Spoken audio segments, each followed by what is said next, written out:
Confucius has been greatly revered in China for over 2,000 years. His thoughts have been deeply ingrained into the Chinese culture and form the basis for government, and has integrated into the Chinese social fabric and way of life. Interest in China started a few centuries ago when the first missionaries started their travels into the country. These early missionaries were introduced to Confucianism, which was ubiquitous. Since then, there have been many English translations of the Analects of Confucius since the 1800s.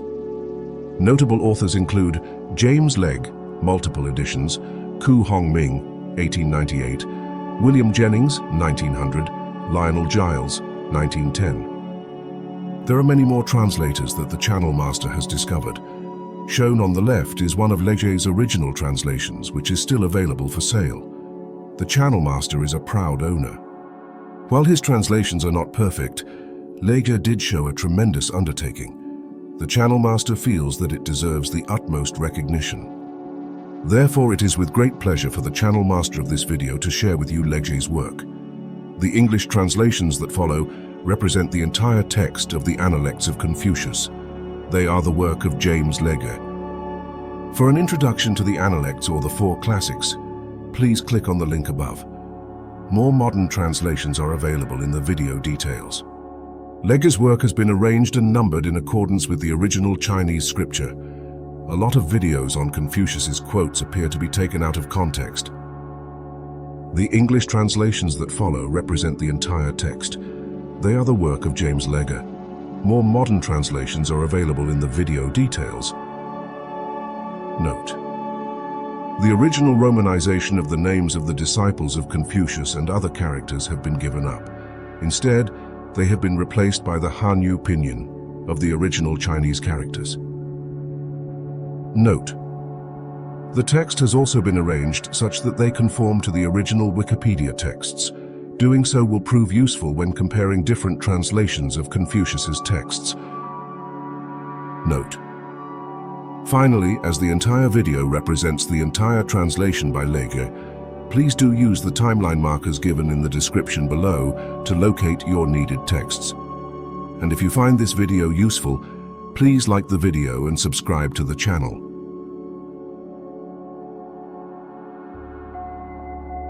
Chapter 1. The Master said, "Is it not pleasant to learn with a constant perseverance and application? Is it not delightful to have friends coming from distant quarters?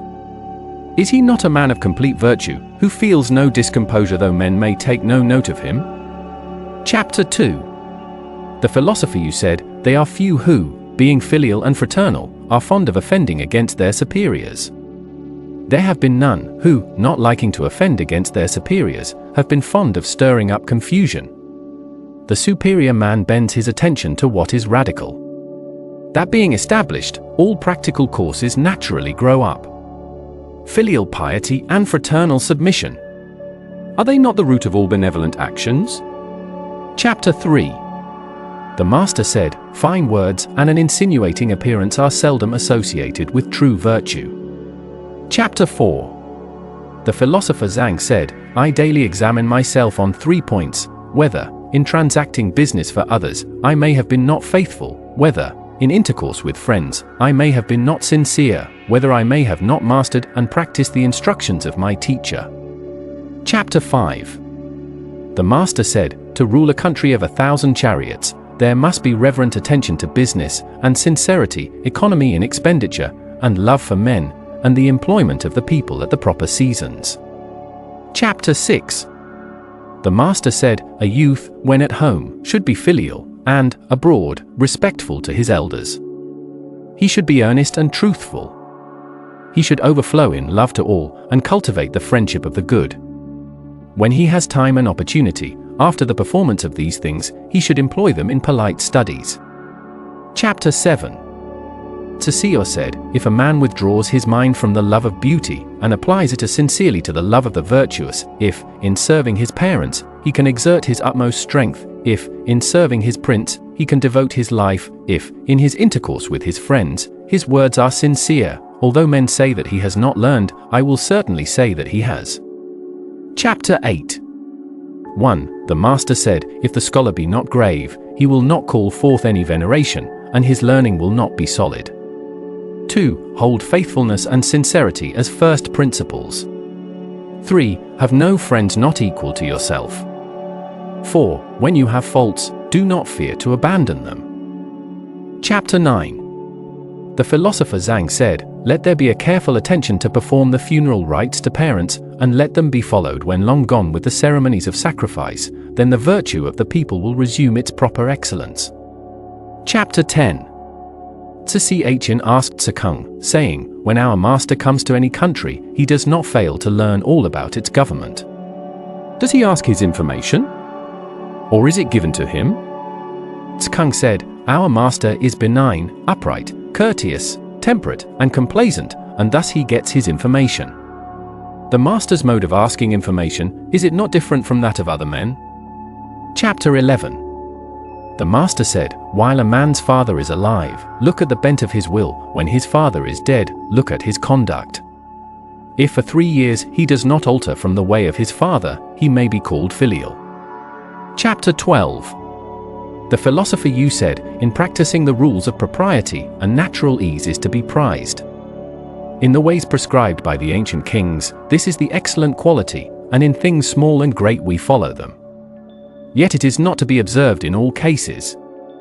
If one, knowing how such ease should be prized, manifests it, without regulating it by the rules of propriety, this likewise is not to be done." Chapter 13. The philosopher Yu said, "When agreements are made according to what is right, what is spoken can be made good. When respect is shown according to what is proper, one keeps far from shame and disgrace. When the parties upon whom a man leans are proper persons to be intimate with, he can make them his guides and masters." Chapter 14. The master said, "He who aims to be a man of complete virtue in his food does not seek to gratify his appetite, nor in his dwelling place does he seek the appliances of ease. He is earnest in what he is doing, and careful in his speech. He frequents the company of men of principle that he may be rectified. Such a person may be said indeed to love to learn." Chapter 15. Kung said, "What do you pronounce concerning the poor man who yet does not flatter, and the rich man who is not proud?" The master replied, "They will do, but they are not equal to him, who, though poor, is yet cheerful, and to him, who, though rich, loves the rules of propriety." Kung replied, "It is said in the book of poetry, as you cut and then file, as you carve and then polish. The meaning is the same, I apprehend, as that which you have just expressed." The master said, "With one like so, I can begin to talk about the odes." I told him one point, and he knew its proper sequence. The master said, "I will not be afflicted at men's not knowing me, I will be afflicted that I do not know men." Chapter 1. The master said, "He who exercises government by means of his virtue may be compared to the North Polar Star, which keeps its place and all the stars turn towards it." Chapter 2. The master said, "In the book of poetry are 300 pieces, but the design of them all may be embraced in one sentence, having no depraved thoughts." Chapter 3. The master said, "If the people be led by laws, and uniformity sought to be given them by punishments, they will try to avoid the punishment, but have no sense of shame. If they be led by virtue, and uniformity sought to be given them by the rules of propriety, they will have the sense of shame, and moreover will become good." Chapter 4. The master said, "At 15, I had my mind bent on learning. At 30, I stood firm. At 40, I had no doubts. At 50, I knew the decrees of heaven. At 60, my ear was an obedient organ for the reception of truth. At 70, I could follow what my heart desired, without transgressing what was right." Chapter 5. Meng Yi asked what filial piety was. The master said, "It is not being disobedient." Soon after, as Fan Qi was driving him, the master told him, saying, "Meng-san asked me what filial piety was, and I answered him, not being disobedient." Fan Qi said, "What did you mean?" The master replied, "That parents, when alive, be served according to propriety, that, when dead, they should be buried according to propriety, and that they should be sacrificed to according to propriety. Chapter 6. Mang Wu asked what filial piety was. The master said, "Parents are anxious lest their children should be sick." Chapter 7. Zi Yu asked what filial piety was. The master said, "The filial piety of nowadays means the support of one's parents. But dogs and horses likewise are able to do something in the way of support. Without reverence, what is there to distinguish the one support given from the other?" Chapter 8. Xue Er asked what filial piety was. The master said, "The difficulty is with the countenance. If, when their elders have any troublesome affairs, the young take the toil of them, and if, when the young have wine and food, they set them before their elders, is this to be considered filial piety?" Chapter 9. The master said, "I have talked with Hui for a whole day, and he has not made any objection to anything I said, as if he were stupid. He has retired, and I have examined his conduct when away from me, and found him able to illustrate my teachings. Hui, he is not stupid." Chapter 10. The master said, "See what a man does. Mark his motives. Examine in what things he rests. How can a man conceal his character? How can a man conceal his character?" Chapter 11. The master said, "If a man keeps cherishing his old knowledge, so as continually to be acquiring new, he may be a teacher of others." Chapter 12. The master said, "The accomplished scholar is not a utensil." Chapter 13. Gong asked what constituted the superior man. The master said, "He acts before he speaks, and afterwards speaks according to his actions." Chapter 14. The master said, "The superior man is Catholic and no partisan. The mean man is partisan and not Catholic." Chapter 15. The master said, "Learning without thought is labor lost, thought without learning is perilous." Chapter 16. The master said, "The study of strange doctrines is injurious indeed." Chapter 17. The master said, Shall I teach you what knowledge is? When you know a thing, to hold that you know it, and when you do not know a thing, to allow that you do not know it, this is knowledge." Chapter 18. 1. Chang was learning with a view to official emolument. 2. The master said, "Hear much, and put aside the points of which you stand in doubt, while you speak cautiously at the same time of the others, then you will afford few occasions for blame. See much, and put aside the things which seem perilous, while you are cautious at the same time in carrying the others into practice, then you will have few occasions for repentance. When one gives few occasions for blame in his words, and few occasions for repentance in his conduct, he is in the way to get emolument." Chapter 19. The Dukai asked, saying, "What should be done in order to secure the submission of the people?" Confucius replied, "Advance the upright and set aside the crooked, then the people will submit. Advance the crooked and set aside the upright, then the people will not submit." Chapter 20. Chang asked how to cause the people to reverence their ruler, to be faithful to him, and to go on to nerve themselves to virtue. The master said, "Let him preside over them with gravity, then they will reverence him. Let him be filial and kind to all, then they will be faithful to him.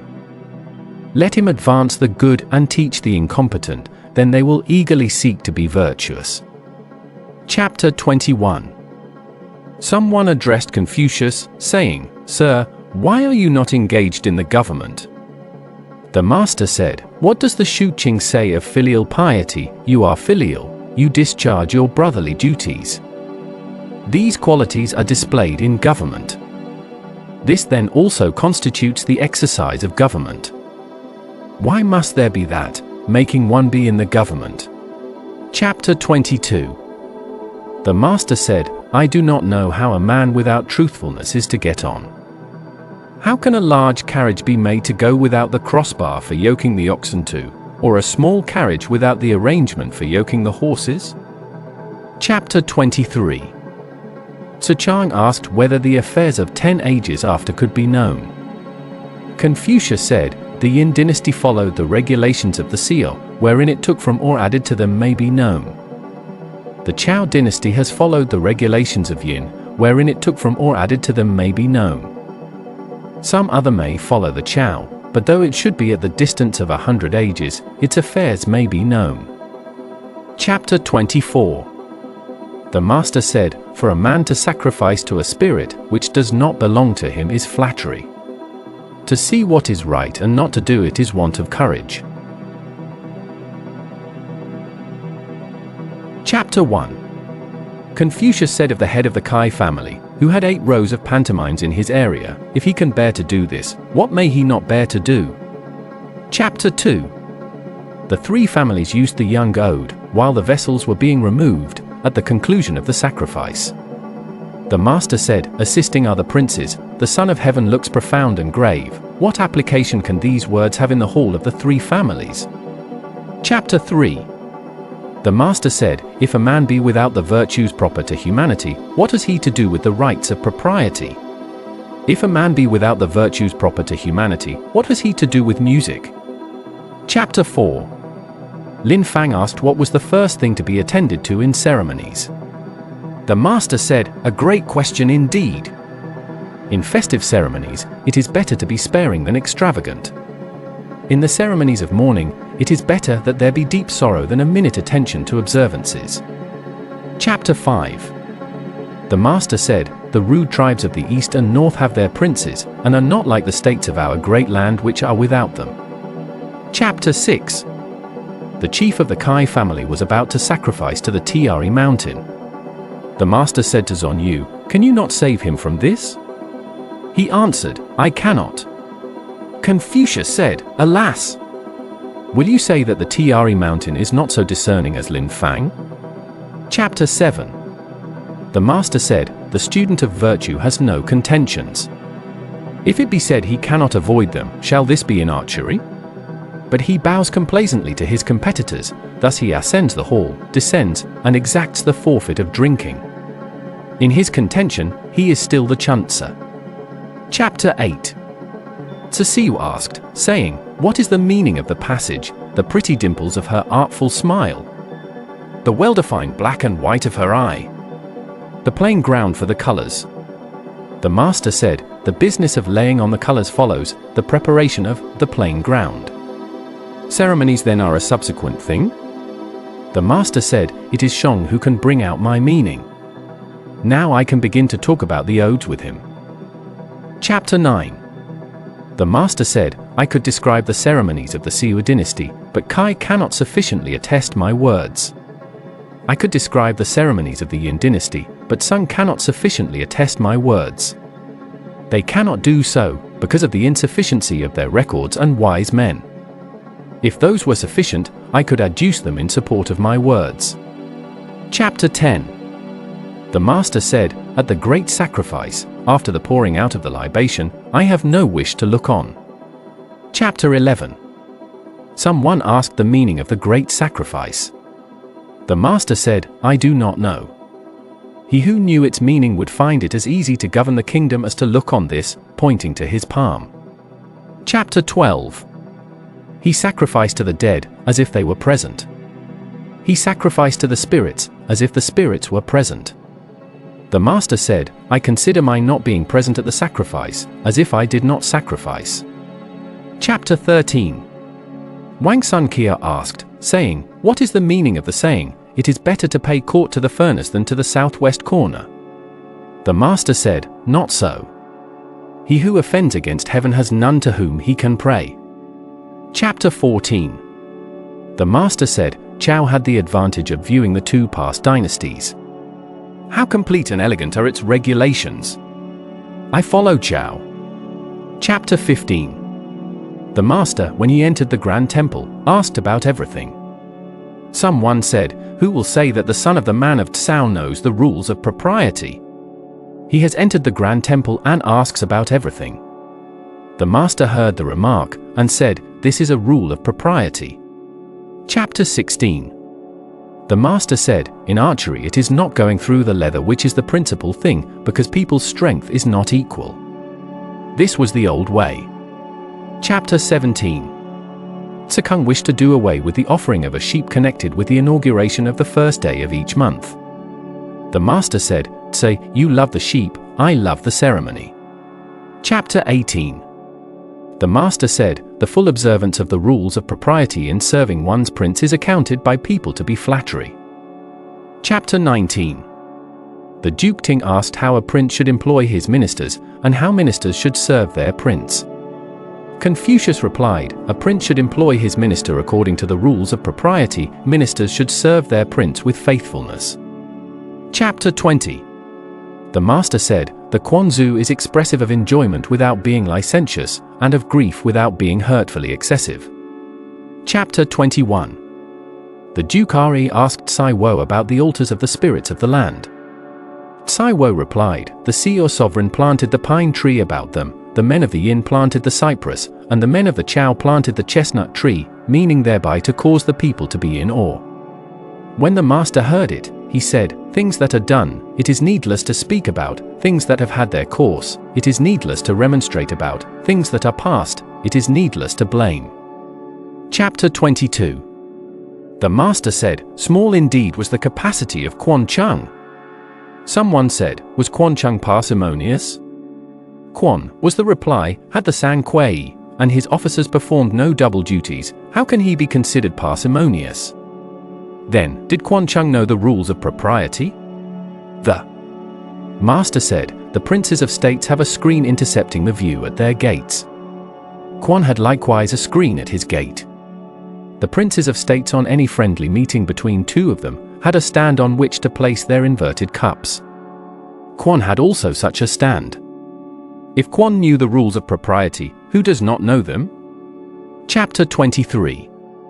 The master instructing the Grand Music Master of Lu said, "How to play music may be known. At the commencement of the piece, all the parts should sound together. As it proceeds, they should be in harmony while severally distinct and flowing without break, and thus on to the conclusion." Chapter 24. The border warden at Yi requested to be introduced to the master, saying, "When men of superior virtue have come to this, I have never been denied the privilege of seeing them." The followers of the sage introduced him, and when he came out from the interview, he said, "My friends, why are you distressed by your master's loss of office? The kingdom has long been without the principles of truth and right. Heaven is going to use your master as a bell with its wooden tongue." Chapter 25. The master said of the Shao that it was perfectly beautiful and also perfectly good.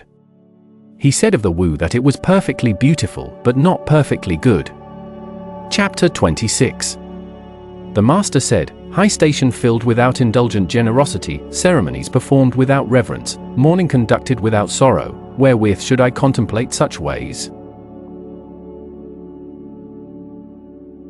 Chapter 1.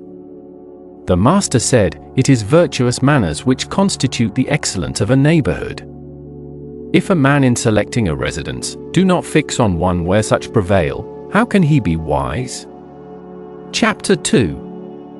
The master said, "Those who are without virtue cannot abide long either in a condition of poverty and hardship, or in a condition of enjoyment. The virtuous rest in virtue, the wise desire virtue." Chapter 3. The master said, "It is only the truly virtuous man who can love, or who can hate, others." Chapter 4. The master said, "If there will be set on virtue, there will be no practice of wickedness." Chapter 5. The master said, "Riches and honors are what men desire. If it cannot be obtained in the proper way, they should not be held. Poverty and meanness are what men dislike. If it cannot be avoided in the proper way, they should not be avoided. If a superior man abandon virtue, how can he fulfill the requirements of that name? The superior man does not, even for the space of a single meal, act contrary to virtue. In moments of haste, he cleaves to it. In seasons of danger, he cleaves to it." Chapter 6. The master said, "I have not seen a person who loved virtue, or one who hated what was not virtuous. He who loved virtue would esteem nothing above it. He who hated what is not virtuous would practice virtue in such a way that he would not allow anything that is not virtuous to approach his person. Is anyone able for one day to apply his strength to virtue? I have not seen the case in which his strength would be insufficient. Should there possibly be any such case, I have not seen it. Chapter 7. The Master said, "The faults of men are characteristic of the class to which they belong. By observing a man's faults, it may be known that he is virtuous." Chapter 8. The Master said, "If a man in the morning hear the right way, he may die in the evening without regret." Chapter 9. The Master said, "A scholar, whose mind is set on truth, and who is ashamed of bad clothes and bad food, is not fit to be discoursed with." Chapter 10. The Master said, "The superior man, in the world, does not set his mind either for anything, or against anything. What is right he will follow." Chapter 11. The Master said, "The superior man thinks of virtue, the small man thinks of comfort. The superior man thinks of the sanctions of law, the small man thinks of favors which he may receive." Chapter 12. The Master said, "He who acts with a constant view to his own advantage will be much murmured against." Chapter 13. The Master said, "If a prince is able to govern his kingdom with the complaisance proper to the rules of propriety, what difficulty will he have? If he cannot govern it with that complaisance, what has he to do with the rules of propriety?" Chapter 14. The Master said, "A man should say, 'I am not concerned that I have no place, I am concerned how I may fit myself for one. I am not concerned that I am not known, I seek to be worthy to be known.'" Chapter 15. The Master said, "Shan, my doctrine is that of an all-pervading unity." The disciple Zhang replied, "Yes." The Master went out, and the other disciples asked, saying, "What do his words mean?" Zhang said, "The doctrine of our Master is to be true to the principles of our nature and the benevolent exercise of them to others, this and nothing more." Chapter 16. The Master said, "The mind of the superior man is conversant with righteousness, the mind of the mean man is conversant with gain." Chapter 17. The Master said, "When we see men of worth, we should think of equaling them. When we see men of a contrary character, we should turn inwards and examine ourselves." Chapter 18. The Master said, "In serving his parents, a son may remonstrate with them, but gently. When he sees that they do not incline to follow his advice, he shows an increased degree of reverence, but does not abandon his purpose, and should they punish him, he does not allow himself to murmur." Chapter 19. The Master said, "While his parents are alive, the son may not go abroad to a distance. If he does go abroad, he must have a fixed place to which he goes." Chapter 20. The Master said, "If the son for 3 years does not alter from the way of his father, he may be called filial." Chapter 21. The Master said, "The years of parents may by no means not be kept in the memory, as an occasion at once for joy and for fear." Chapter 22. The Master said, "The reason why the ancients did not readily give utterance to their words was that they feared lest their actions should not come up to them." Chapter 23. The Master said, "The cautious seldom err." Chapter 24. The Master said, "The superior man wishes to be slow in his speech and earnest in his conduct." Chapter 25. The Master said, "Virtue is not left to stand alone. He who practices it will have neighbors." Chapter 26. Xue Er said, "In serving a prince, frequent remonstrances lead to disgrace. Between friends, frequent reproofs make the friendship distant." Chapter 1. The Master said of Chang that he might be wived, although he was put in bonds, he had not been guilty of any crime. Accordingly, he gave him his own daughter to wife. Of Nanyang he said that if the country were well governed he would not be out of office, and if it were ill governed, he would escape punishment and disgrace. He gave him the daughter of his own elder brother to wife. Chapter 2. The master said of Zi, of superior virtue indeed is such a man. If there were not virtuous men in Lu, how could this man have acquired this character? Chapter 3. Gong asked, "What do you say of me, Zi?" The master said, "You are a utensil." "What utensil?" "A gemmed sacrificial utensil." Chapter 4. Someone said, "Yang is truly virtuous, but he is not ready with his tongue." The master said, "What is the good of being ready with the tongue?" They who encounter men with smartnesses of speech for the most part procure themselves hatred. I know not whether he be truly virtuous, but why should he show readiness of the tongue? Chapter 5. The master was wishing Chi Tiao Kai to enter on official employment. He replied, "I am not yet able to rest in the assurance of this." The master was pleased. Chapter 6. The master said, "My doctrines make no way. I will get upon a raft, and float about on the sea. He that will accompany me will be you, I dare say." Tzu, hearing this, was glad, upon which the master said, "You is fonder of daring than I am. He does not exercise his judgment upon matters." Chapter 7. Mang Wu asked about Tzu, whether he was perfectly virtuous. The master said, "I do not know." He asked again, when the master replied, "In a kingdom of 1,000 chariots, you might be employed to manage the military levies, but I do not know whether he be perfectly virtuous." "And what do you say of Chu?" The master replied, "In a city of 1,000 families, or a clan of 100 chariots, Chu might be employed as governor, but I do not know whether he is perfectly virtuous." "What do you say of Qi?" The master replied, "With his sash girt and standing in a court, Qi might be employed to converse with the visitors and guests, but I do not know whether he is perfectly virtuous." Chapter 8. The master said to Gong, "Which do you consider superior, yourself or Hui?" Gong replied, "How dare I compare myself with Hui? Hui hears one point and knows all about a subject, I hear one point and know a second." The master said, "You are not equal to him." "I grant you, you are not equal to him." Chapter 9. Tzu being asleep during the daytime, the master said, "Rotten wood cannot be carved, a wall of dirty earth will not receive the trowel. This you, what is the use of my reproving him?" The master said, "At first, my way with men was to hear their words, and give them credit for their conduct. Now my way is to hear their words, and look at their conduct. It is from you that I have learned to make this change."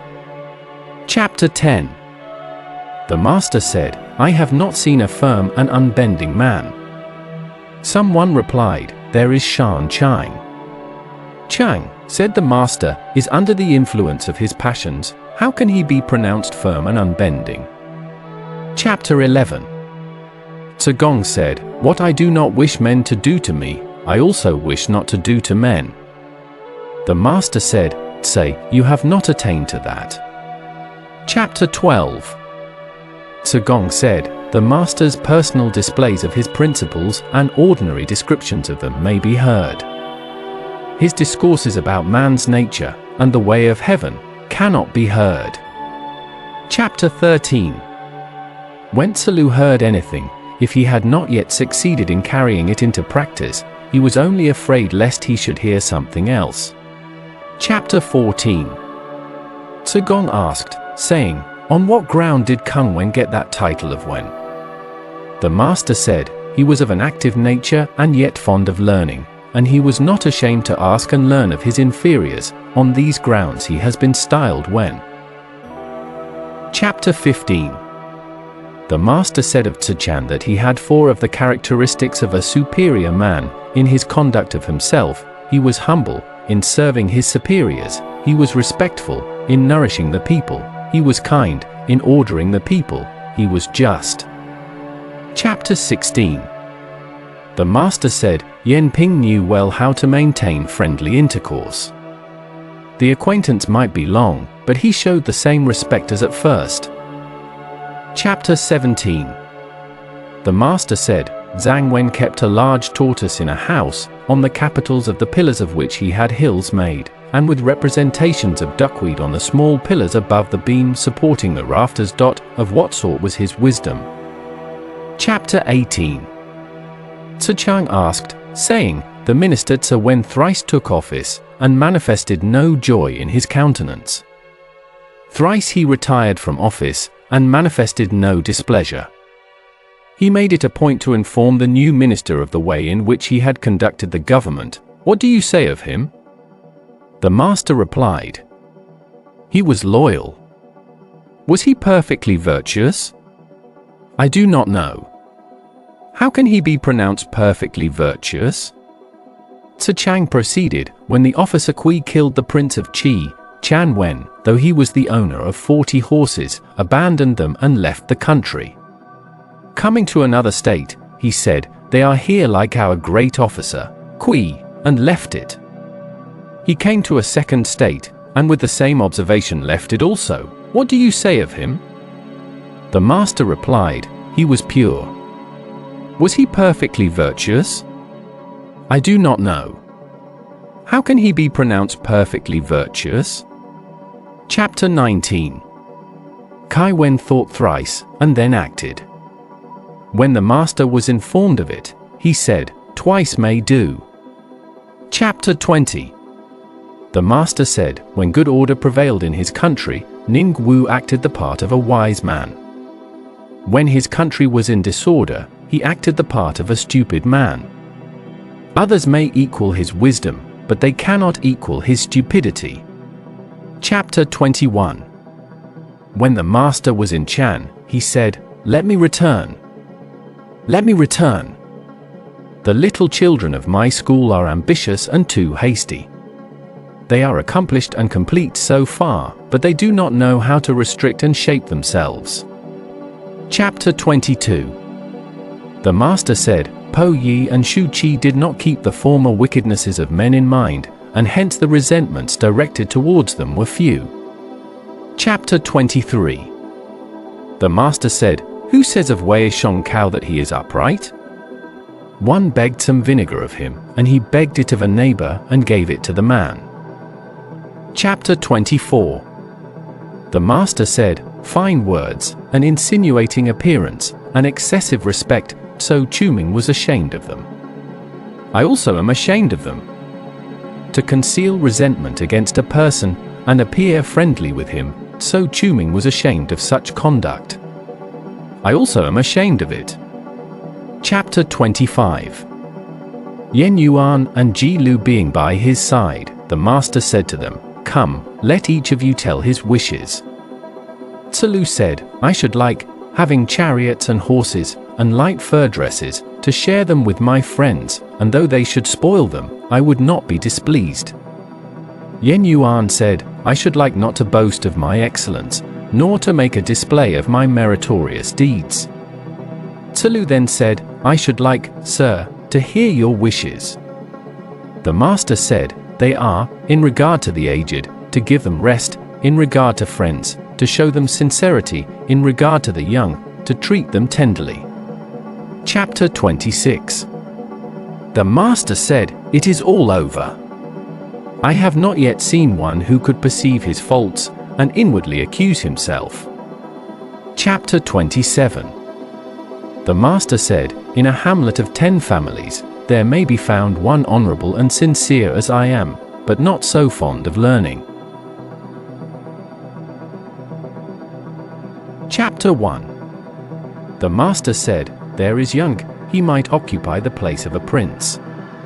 Chong Kung asked about Sasang Potsa. The master said, he may pass. He does not mind small matters.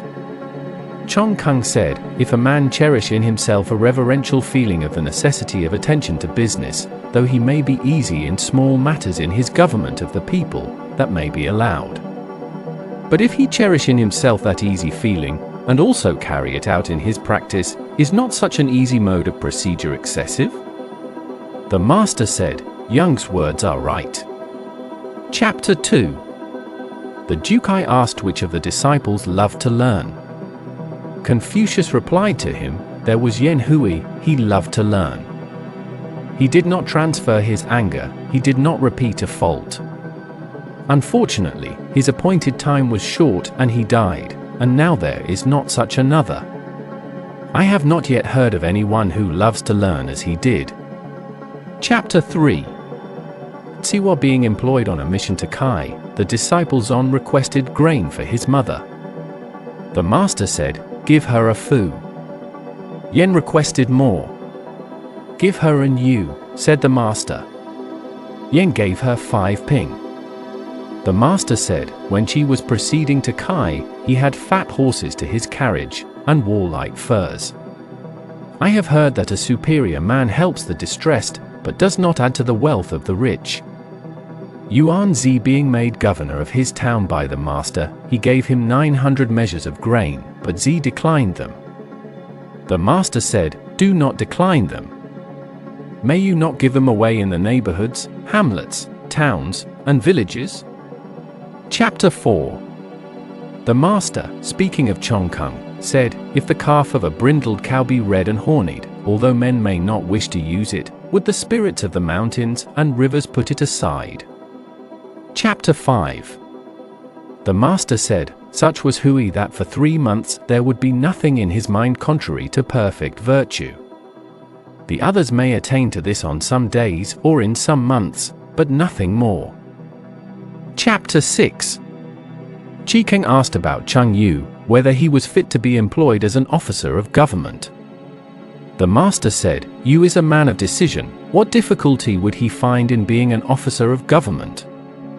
Kang asked, is Tzu fit to be employed as an officer of government, and was answered, Tzu is a man of intelligence, what difficulty would he find in being an officer of government? And to the same question about Chu the master gave the same reply, saying, Chu is a man of various ability. Chapter 7. The chief of the Qi family sent to ask Min Tzu to be governor of Fei. Min Tzu said, decline the offer for me politely. If anyone come again to me with a second invitation, I shall be obliged to go and live on the banks of the one. Chapter 8. Ponyo being ill, the master went to ask for him. He took hold of his hand through the window and said, it is killing him. It is the appointment of heaven, alas! That such a man should have such a sickness. That such a man should have such a sickness. Chapter 9. The master said, admirable indeed was the virtue of Hui. With a single bamboo dish of rice, a single good dish of drink, and living in his mean narrow lane, while others could not have endured the distress, he did not allow his joy to be affected by it. Admirable indeed was the virtue of Hui. Chapter 10. Yen Chu said, it is not that I do not delight in your doctrines, but my strength is insufficient. The master said, those whose strength is insufficient give over in the middle of the way, but now you limit yourself. Chapter 11. The master said to Tzu, do you be a scholar after the style of the superior man, and not after that of the mean man? Chapter 12. Ziyu being governor of Wuchang, the master said to him, have you got good men there? He answered, there is Tan Tai Mi Ming, who never in walking takes a short cut, and never comes to my office, excepting on public business. Chapter 13. The master said, Mang Chi-fan does not boast of his merit. Being in the rear on an occasion of flight, when they were about to enter the gate, he whipped up his horse, saying, it is not that I dare to be last. My horse would not advance. Chapter 14. The master said, without the specious speech of the likeness To and the beauty of the Prince Chao of Sung, it is difficult to escape in the present age. Chapter 15. The Master said, "Who can go out but by the door? How is it that men will not walk according to these ways?" Chapter 16. The Master said, "Where the solid qualities are in excess of accomplishments, we have rusticity. Where the accomplishments are in excess of the solid qualities, we have the manners of a clerk. When the accomplishments and solid qualities are equally blended, we then have the man of virtue." Chapter 17. The Master said, "Man is born for uprightness. If a man lose his uprightness, and yet live, his escape from death is the effect of mere good fortune." Chapter 18. The Master said, "They who know the truth are not equal to those who love it, and they who love it are not equal to those who delight in it." Chapter 19. The Master said, "To those whose talents are above mediocrity, the highest subjects may be announced. To those who are below mediocrity, the highest subjects may not be announced." Chapter 20. Fan Qi asked what constituted wisdom. The Master said, "To give oneself earnestly to the duties due to men, and, while respecting spiritual beings, to keep aloof from them, may be called wisdom." He asked about perfect virtue. The Master said, "The man of virtue makes the difficulty to be overcome his first business, and success only a subsequent consideration. This may be called perfect virtue." Chapter 21. The Master said, "The wise find pleasure in water, the virtuous find pleasure in hills. The wise are active, the virtuous are tranquil. The wise are joyful, the virtuous are long-lived." Chapter 22. The Master said, "Kai, by one change, would come to the state of Lu. Lu, by one change, would come to a state where true principles predominated." Chapter 24. The Master said, "A cornered vessel without corners. A strange cornered vessel. A strange cornered vessel." Chapter 26. Tai Bo asked, saying, "A benevolent man, though it be told him, 'There is a man in the well,' will go in after him, I suppose." Confucius said, "Why should he do so? A superior man may be made to go to the well, but he cannot be made to go down into it. He may be imposed upon, but he cannot be fooled." Chapter 25. The Master said, "The superior man, extensively studying all learning, and keeping himself under the restraint of the rules of propriety, may thus likewise not overstep what is right." Chapter 26. The Master having visited Nanzi, Tzu was displeased, on which the Master swore, saying, "Wherein I have done improperly, may heaven reject me, may heaven reject me." Chapter 27. The Master said, "Perfect is the virtue which is according to the constant mean. Rare for a long time has been its practice among the people." Chapter 28. Gong said, "Suppose the case of a man extensively conferring benefits on the people, unable to assist all, what would you say of him? Might he be called perfectly virtuous?" The Master said, "Why speak only of virtue in connection with him? Must he not have the qualities of a sage?" Even Yao and Shan were still solicitous about this. Now the man of perfect virtue, wishing to be established himself, seeks also to establish others. Wishing to be enlarged himself, he seeks also to enlarge others. To be able to judge of others by what is nigh in ourselves, this may be called the art of virtue. Chapter 1. The Master said, "A transmitter and not a maker, believing in and loving the ancients, I venture to compare myself with our old Peng." Chapter 2.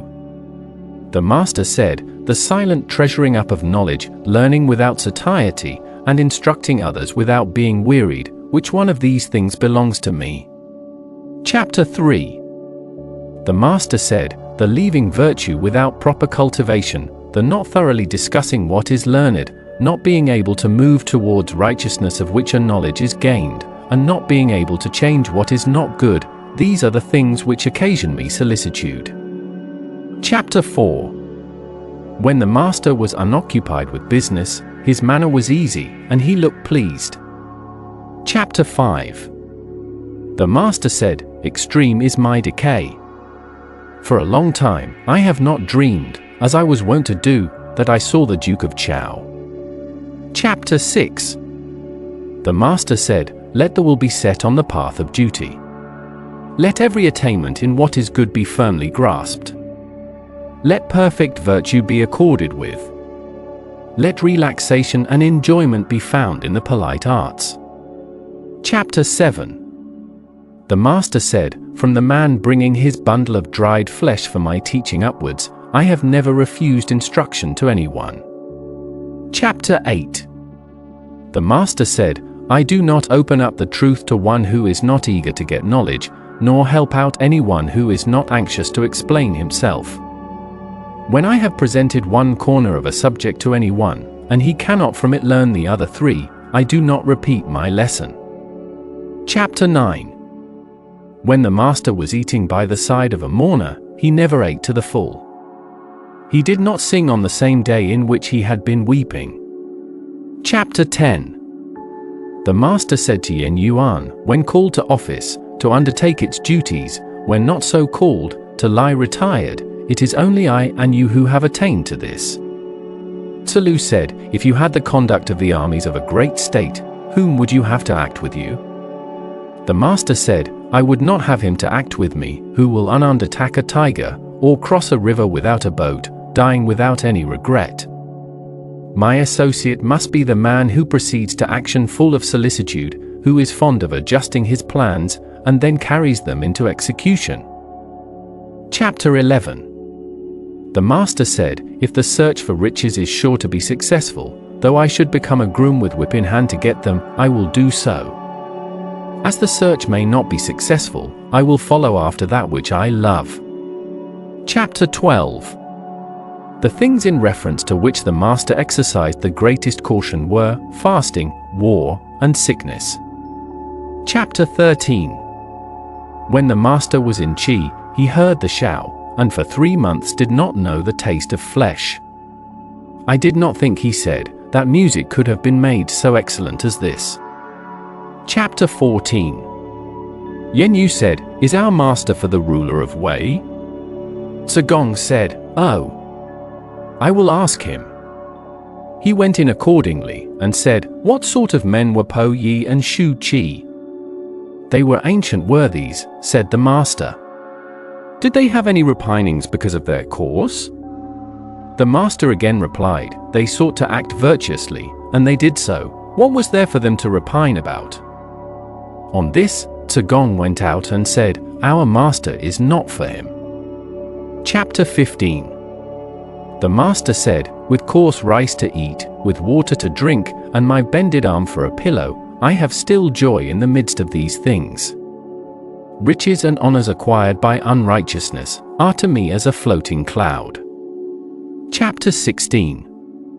The master said, "If some years were added to my life, I would give 50 to the study of the Yi, and then I might come to be without great faults."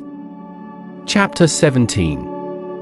The master's frequent themes of discourse were the odes, the history, and the maintenance of the rules of propriety. On all these he frequently discoursed. Chapter 18. The Duke of Shi asked Tzu about Confucius, and Tzu did not answer him.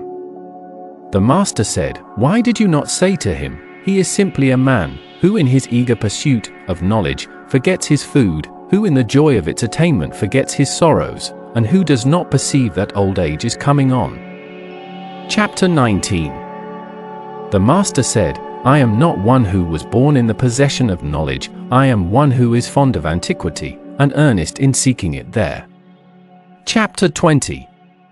The subjects on which the master did not talk were extraordinary things, feats of strength, disorder, and spiritual beings. Chapter 21. The master said, "When I walk along with 2 others, they may serve me as my teachers. I will select their good qualities and follow them, their bad qualities and avoid them." Chapter 22. The master said, "Heaven produced the virtue that is in me. Guan Tui, what can he do to me?" Chapter 23. The master said, Do you think, my disciples, that I have any concealments? I conceal nothing from you. There is nothing which I do that is not shown to you, my disciples, that is my way. Chapter 24. There were 4 things which the Master taught: letters, ethics, devotion of soul, and truthfulness. Chapter 25. The Master said, "A sage it is not mine to see, could I see a man of real talent and virtue, that would satisfy me." The Master said, "A good man it is not mine to see, could I see a man possessed of constancy, that would satisfy me. Having not and yet affecting to have, empty and yet affecting to be full, straitened and yet affecting to be at ease, it is difficult with such characteristics to have constancy." Chapter 26. The Master angled, but did not use a net. He shot, but not at birds perching. Chapter 27. The Master said, "There may be those who act without knowing why. I do not do so. Hearing much and selecting what is good and following it, seeing much and keeping it in memory, this is the second style of knowledge." Chapter 28. It was difficult to talk, profitably and reputably, with the people of Huxiong, and a lad of that place having had an interview with the Master, the disciples doubted. The Master said, "I admit people's approach to me without committing myself as to what they may do when they have retired. Why must one be so severe?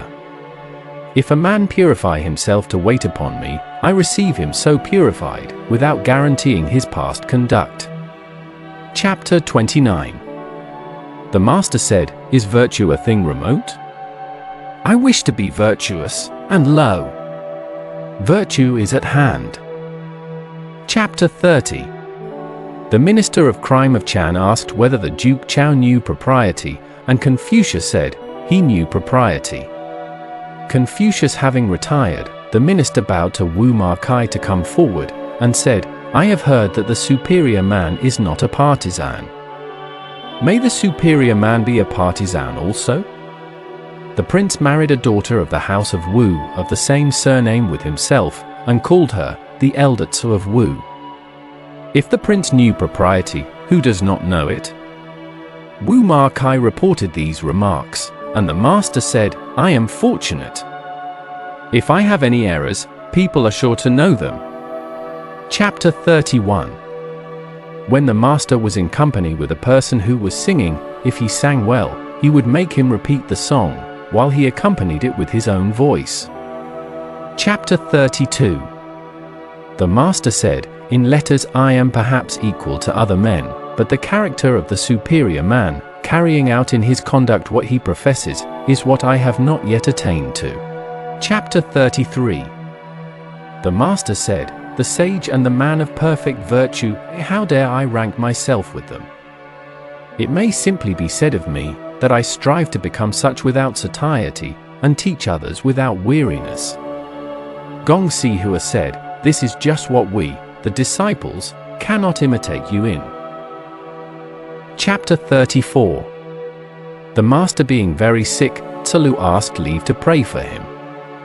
He said, "May such a thing be done?" Tzu replied, "It may." In the eulogies it is said, "Prayer has been made for thee to the spirits of the upper and lower worlds." The Master said, "My praying has been for a long time." Chapter 35. The Master said, "Extravagance leads to insubordination, and parsimony to meanness. It is better to be mean than to be insubordinate."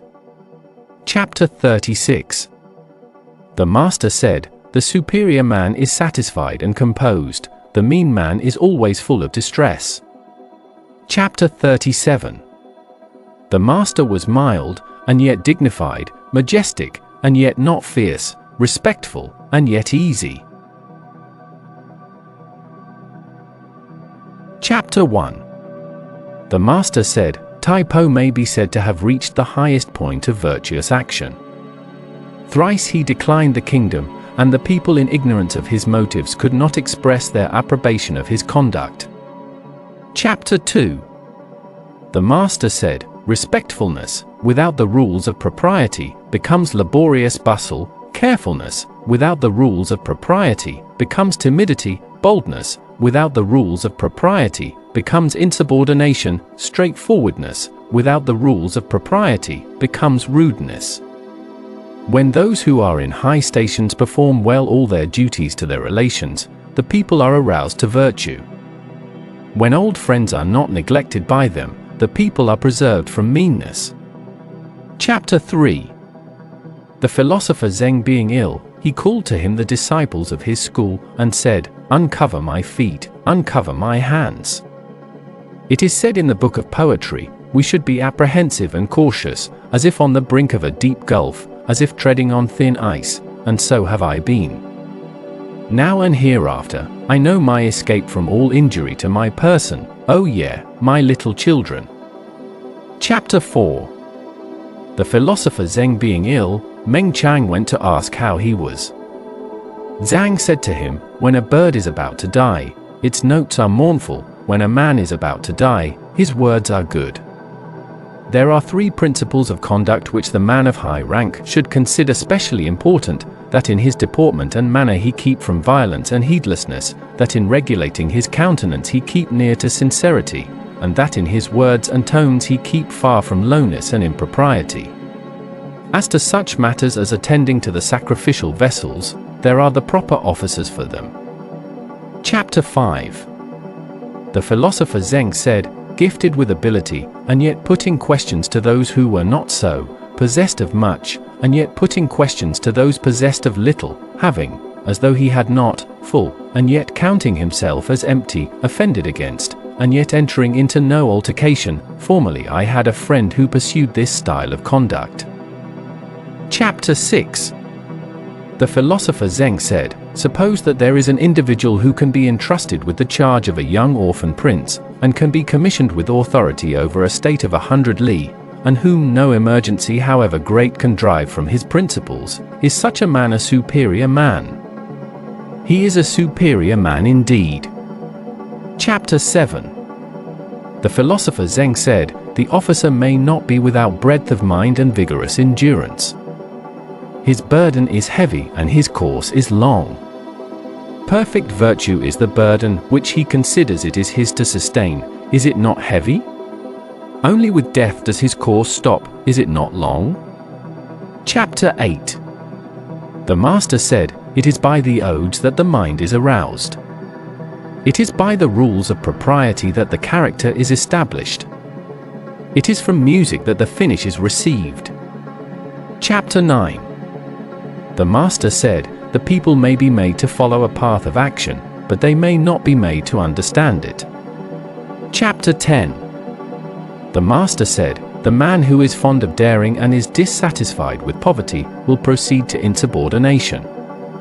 So will the man who is not virtuous, when you carry your dislike of him to an extreme."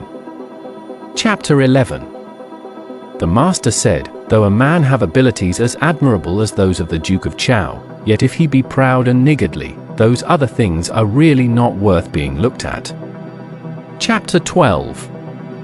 The master said, "It is not easy to find a man who has learned for 3 years without coming to be good." Chapter 13. The master said, "With sincere faith he unites the love of learning, holding firm to death, he is perfecting the excellence of his course. Such an one will not enter a tottering state, nor dwell in a disorganized one. When right principles of government prevail in the kingdom, he will show himself. When they are prostrated, he will keep concealed. When a country is well governed, poverty and a mean condition are things to be ashamed of. When a country is ill-governed, riches and honor are things to be ashamed of." Chapter 14. The master said, "He who is not in any particular office has nothing to do with plans for the administration of its duties."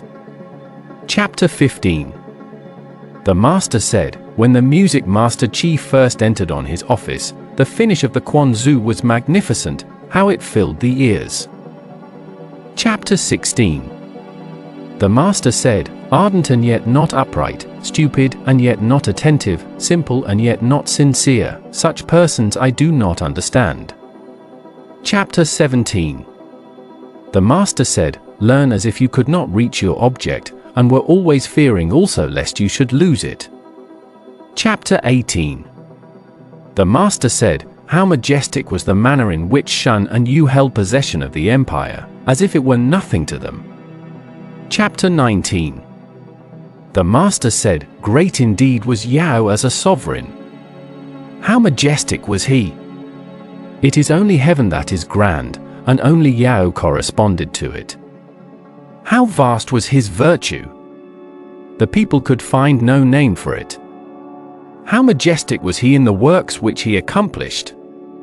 How glorious in the elegant regulations which he instituted! Chapter 20. Shun had 5 ministers, and the empire was well governed. King Wu said, I have 10 able ministers. Confucius said, is not the saying that talents are difficult to find true? Only when the dynasties of Tang and Yu met, were they more abundant than in this of Chao, yet there was a woman among them. The able ministers were no more than 9 men. King Wan possessed 2 of the 3 parts of the empire, and with those he served the dynasty of Yin. The virtue of the house of Chao may be said to have reached the highest point indeed. Chapter 21. The master said, I can find no flaw in the character of Yu. He used himself coarse food and drink, but displayed the utmost filial piety towards the spirits. His ordinary garments were poor, but he displayed the utmost elegance in his sacrificial cap and apron. He lived in a low mean house, but expended all his strength on the ditches and water channels. I can find nothing like a flaw in Yu. Chapter 1. The subjects of which the master seldom spoke were profitableness, and also the appointments of heaven, and perfect virtue. Chapter 2. A man of the village of Taxiong said, great indeed is the philosopher Xiang. His learning is extensive, and yet he does not render his name famous by any particular thing. The master heard the observation, and said to his disciples, what shall I practice? Shall I practice charioteering, or shall I practice archery? I will practice charioteering. Chapter 3. The master said, the linen cap is that prescribed by the rules of ceremony, but now a silk one is worn. It is economical, and I follow the common practice. The rules of ceremony prescribe the bowing below the hall, but now the practice is to bow only after ascending it. That is arrogant. I continue to bow below the hall, though I oppose the common practice. Chapter 4. There were 4 things from which the master was entirely free. He had no foregone conclusions, no arbitrary predeterminations, no obstinacy, and no egoism. Chapter 5. The master was put in fear in Gong. He said, after the death of King Wu, was not the cause of truth lodged here in me? If heaven had wished to let this cause of truth perish, then I, a future mortal, should not have got such a relation to that cause. While heaven does not let the cause of truth perish, what can the people of Gong do to me? Chapter 6. A high officer asked Sir Gong, saying, may we not say that your master is a sage? How various is his ability? Sir Gong said, certainly heaven has endowed him unlimitedly. He is about a sage. And, moreover, his ability is various. The master heard of the conversation and said, does the high officer know me? When I was young, my condition was low, and therefore I acquired my ability in many things, but they were mean matters. Must the superior man have such variety of ability? He does not need variety of ability. Lao said, the master said, having no official employment, I acquired many arts. Chapter 7. The master said, am I indeed possessed of knowledge? I am not knowing. But if a mean person, who appears quite empty-like, ask anything of me, I set it forth from one end to the other, and exhaust it. Chapter 8. The master said, the foam bird does not come, the river sends forth no map, it is all over with me. Chapter 9. When the master saw a person in a mourning dress, or anyone with the cap and upper and lower garments of full dress, or a blind person, on observing them approaching, though they were younger than himself, he would rise up, and if he had to pass by them, he would do so hastily. Chapter 10. Yan Yuan, in admiration of the master's doctrines, sighed and said, I looked up to them, and they seemed to become more high. I tried to penetrate them, and they seemed to become more firm. I looked at them before me, and suddenly they seemed to be behind. The master, by orderly method, skillfully leads men on. He enlarged my mind with learning, and taught me the restraints of propriety. When I wish to give over the study of his doctrines, I cannot do so, and having exerted all my ability, there seems something to stand right up before me, but though I wish to follow and lay hold of it, I really find no way to do so. Chapter 11. The master being very ill, Zi wished the disciples to act as ministers to him. During a remission of his illness, he said, Long has the conduct of you been deceitful. By pretending to have ministers when I have them not, whom should I impose upon? Should I impose upon heaven? Moreover, than that I should die in the hands of ministers, is it not better that I should die in the hands of you, my disciples? And though I may not get a great burial, shall I die upon the road? Chapter 12. Gong said, There is a beautiful gem here. Should I lay it up in a case and keep it?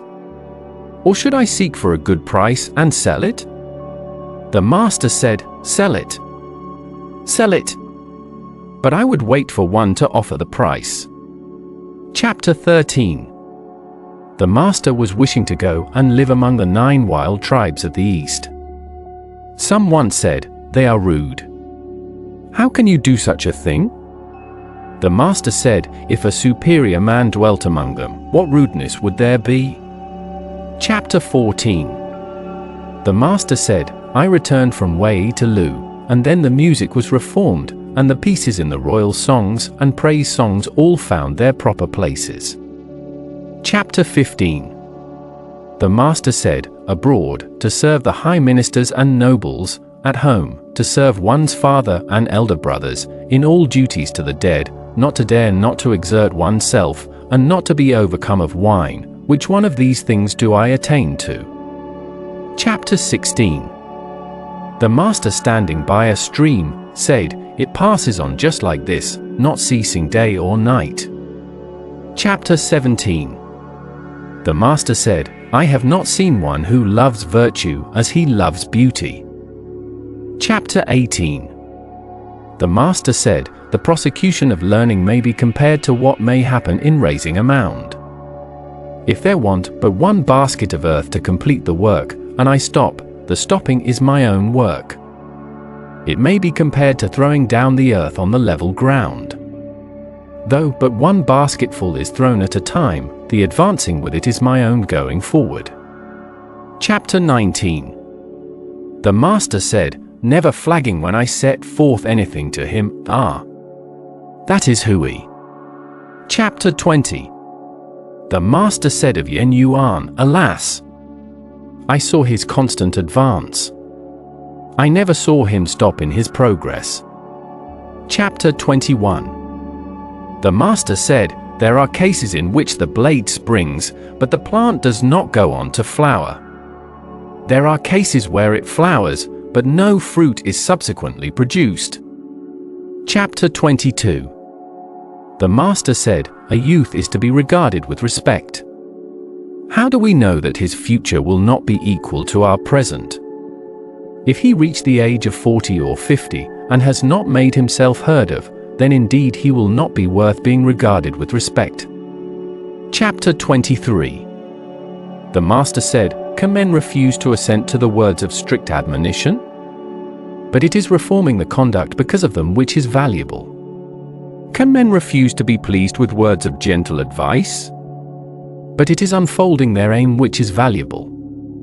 If a man be pleased with these words, but does not unfold their aim, and assents to those, but does not reform his conduct, I can really do nothing with him. Chapter 24. The master said, "Hold faithfulness and sincerity as first principles.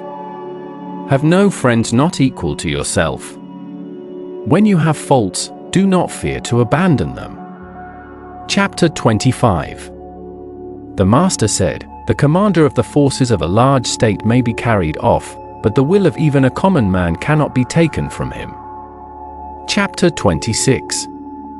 The master said, dressed himself in a tattered robe quilted with hemp, yet standing by the side of men dressed in furs, and not ashamed, "Ah, it is you who is equal to this. He dislikes none, he covets nothing. What can he do but what is good?" Tzu kept continually repeating these words of the ode, when the master said, "Those things are by no means sufficient to constitute perfect excellence." Chapter 27. The master said, "When the year becomes cold, then we know how the pine and the cypress are the last to lose their leaves." Chapter 28. The master said, "The wise are free from perplexities, the virtuous from anxiety, and the bold from fear." Chapter 29. The master said, "There are some with whom we may study in common, but we shall find them unable to go along with us to principles. Perhaps we may go on with them to principles, but we shall find them unable to get established in those along with us. Or if we may get so established along with them, we shall find them unable to weigh occurring events along with us." Chapter 30. How the flowers of the aspen plum flutter and turn. Do I not think of you? But your house is distant. The master said, "It is the want of thought about it." How is it distant? Chapter 1.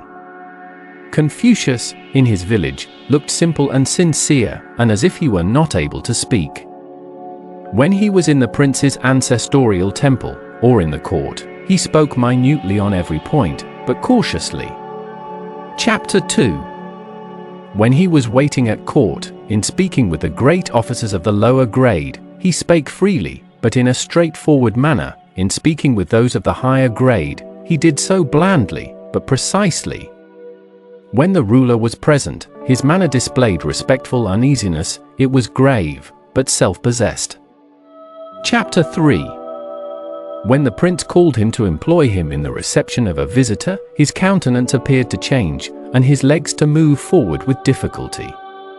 He inclined himself to the other officers among whom he stood, moving his left or right arm, as their position required, but keeping the skirts of his robe before and behind evenly adjusted. He hastened forward, with his arms like the wings of a bird. When the guest had retired, he would report to the prince, "The visitor is not turning round any more." Chapter 4. When he entered the palace gate, he seemed to bend his body, as if it were not sufficient to admit him. When he was standing, he did not occupy the middle of the gateway. When he passed in or out, he did not tread upon the threshold. When he was passing the vacant place of the prince, his countenance appeared to change, and his legs to bend under him, and his words came as if he hardly had breath to utter them.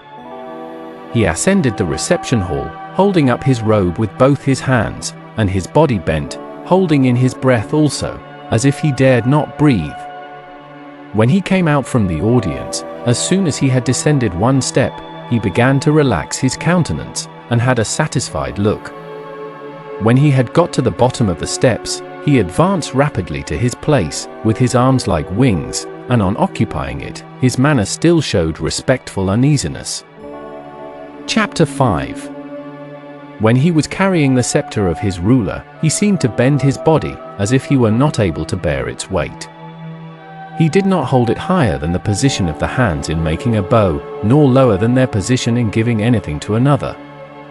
His countenance seemed to change, and look apprehensive, and he dragged his feet along as if they were held by something to the ground. In presenting the presents with which he was charged, he wore a placid appearance. At his private audience, he looked highly pleased. Chapter 6. The superior man did not use a deep purple, or a puce color, in the ornaments of his dress. Even in his undress, he did not wear anything of a red or reddish color. In warm weather, he had a single garment either of coarse or fine texture, but he wore it displayed over an inner garment. Over lamb's fur he wore a garment of black, over fawn's fur one of white, and over fox's fur one of yellow. The fur robe of his undress was long, with the right sleeve short. He required his sleeping dress to be half as long again as his body. When staying at home, he used thick furs of the fox or the badger. When he put off mourning, he wore all the appendages of the girdle. His undergarment, except when it was required to be of the curtain shape, was made of silk cut narrow above and wide below. He did not wear lamb's fur or a black cap on a visit of condolence. On the first day of the month he put on his court robes and presented himself at court. Chapter 7. When fasting, he thought it necessary to have his clothes brightly clean and made of linen cloth. When fasting, he thought it necessary to change his food and also to change the place where he commonly sat in the apartment. Chapter 8. He did not dislike to have his rice finely cleaned, nor to have his mince meat cut quite small. He did not eat rice which had been injured by heat or damp and turned sour, nor fish or flesh which was gone. He did not eat what was discolored, or what was of a bad flavor, nor anything which was ill-cooked, or was not in season. He did not eat meat which was not cut properly, nor what was served without its proper sauce. Though there might be a large quantity of meat, he would not allow what he took to exceed the due proportion for the rice. It was only in wine that he laid down no limit for himself, but he did not allow himself to be confused by it. He did not partake of wine and dried meat bought in the market. He was never without ginger when he ate. He did not eat much. When he had been assisting at the prince's sacrifice, he did not keep the flesh which he received overnight. The flesh of his family sacrifice he did not keep over 3 days. If kept over 3 days, people could not eat it. When eating, he did not converse. When in bed, he did not speak. Although his food might be coarse rice and vegetable soup, he would offer a little of it in sacrifice with a grave, respectful air. Chapter 9. If his mat was not straight, he did not sit on it. Chapter 10. When the villagers were drinking together, on those who carried staffs going out, he went out immediately after. When the villagers were going through their ceremonies to drive away pestilential influences, he put on his court robes and stood on the eastern steps. Chapter 11. When he was sending complimentary inquiries to anyone in another state, he bowed twice as he escorted the messenger away. King having sent him a present of physic, he bowed and received it, saying, "I do not know it. I dare not taste it." Chapter 12. The stable being burned down, when he was at court, on his return he said, "Has any man been hurt?" He did not ask about the horses. Chapter 13. When the prince sent him a gift of cooked meat, he would adjust his mat, first taste it, and then give it away to others. When the prince sent him a gift of undressed meat, he would have it cooked, and offer it to the spirits of his ancestors. When the prince sent him a gift of a living animal, he would keep it alive. When he was in attendance on the prince and joining in the entertainment, the prince only sacrificed. He first tasted everything. When he was ill and the prince came to visit him, he had his head to the east, made his court robes be spread over him, and drew his girdle across them. When the prince's order called him, without waiting for his carriage to be yoked, he went at once. Chapter 14. When he entered the ancestral temple of the state, he asked about everything. Chapter 15. When any of his friends died, if he had no relations who could be depended on for the necessary offices, he would say, "I will bury him." When a friend sent him a present, though it might be a carriage and horses, he did not bow. The only present for which he bowed was that of the flesh of sacrifice. Chapter 16. In bed, he did not lie like a corpse. At home, he did not put on any formal deportment. When he saw anyone in a mourning dress, though it might be an acquaintance, he would change countenance. When he saw anyone wearing the cap of full dress, or a blind person, though he might be in his undress, he would salute them in a ceremonious manner. To any person in mourning, he bowed forward to the crossbar of his carriage. He bowed in the same way to anyone bearing the tables of population. When he was at an entertainment where there was an abundance of provisions set before him, he would change countenance and rise up. On a sudden clap of thunder, or a violent wind, he would change countenance. Chapter 17.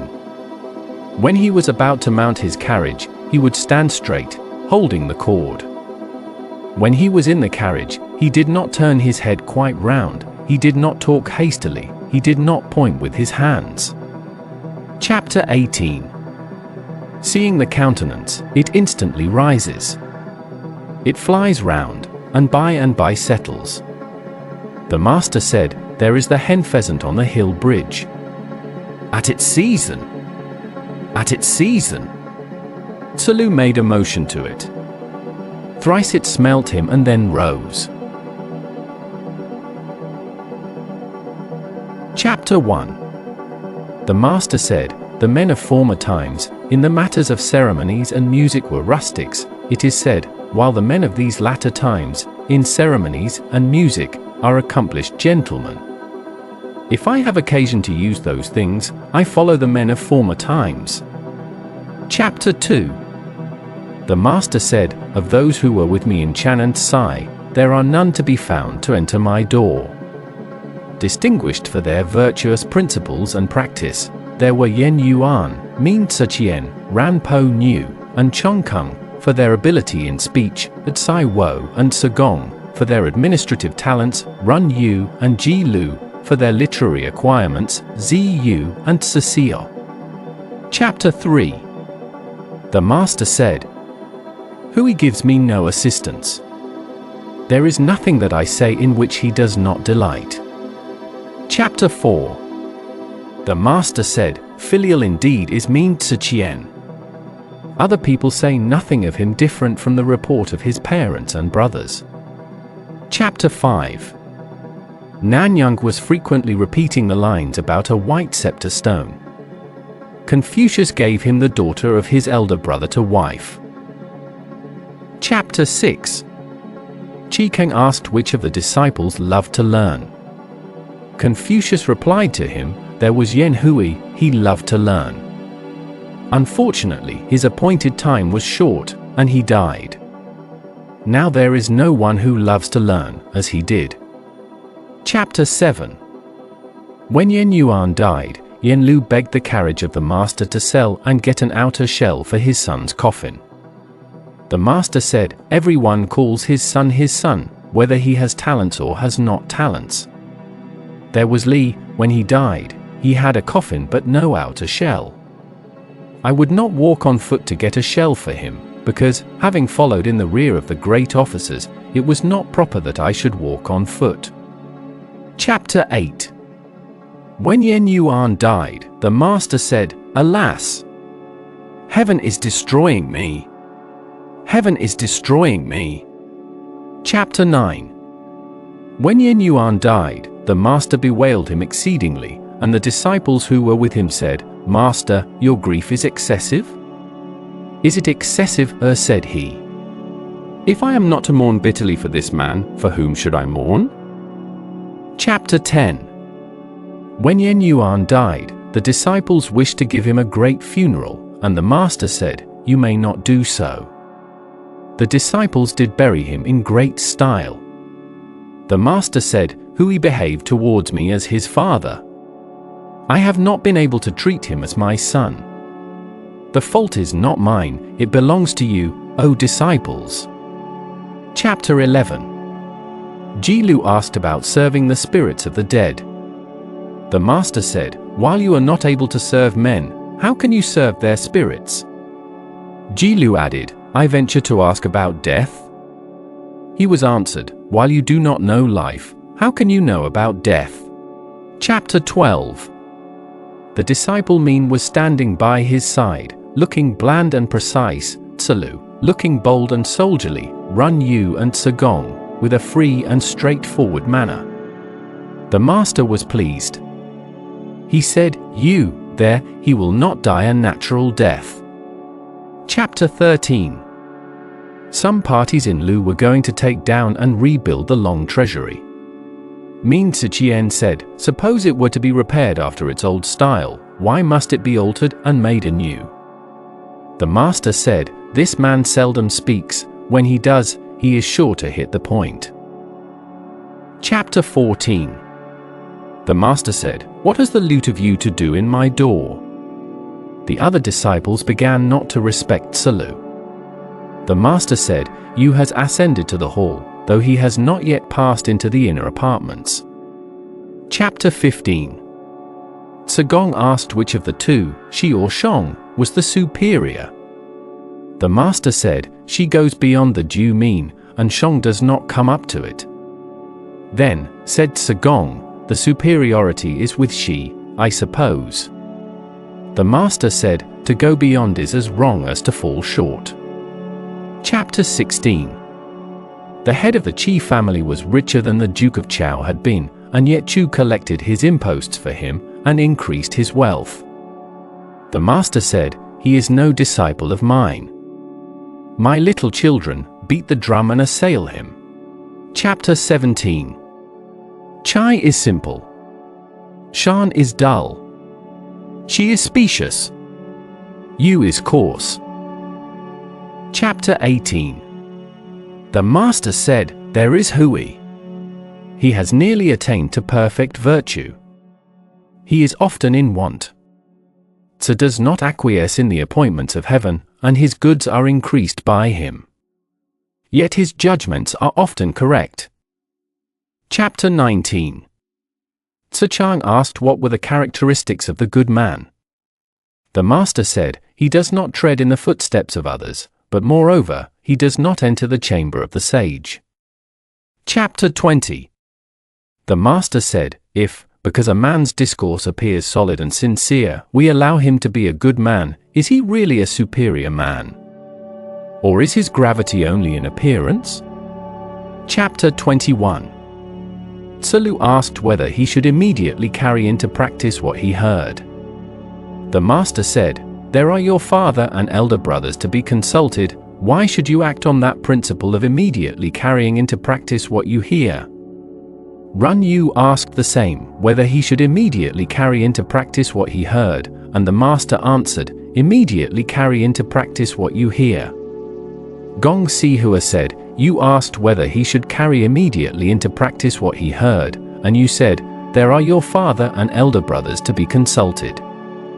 Chu asked whether he should immediately carry into practice what he heard, and you said, "Carry it immediately into practice." I, Qi, am perplexed, and venture to ask you for an explanation. The master said, "Chu is retiring and slow, therefore, I urged him forward. Yu has more than his own share of energy, therefore I kept him back."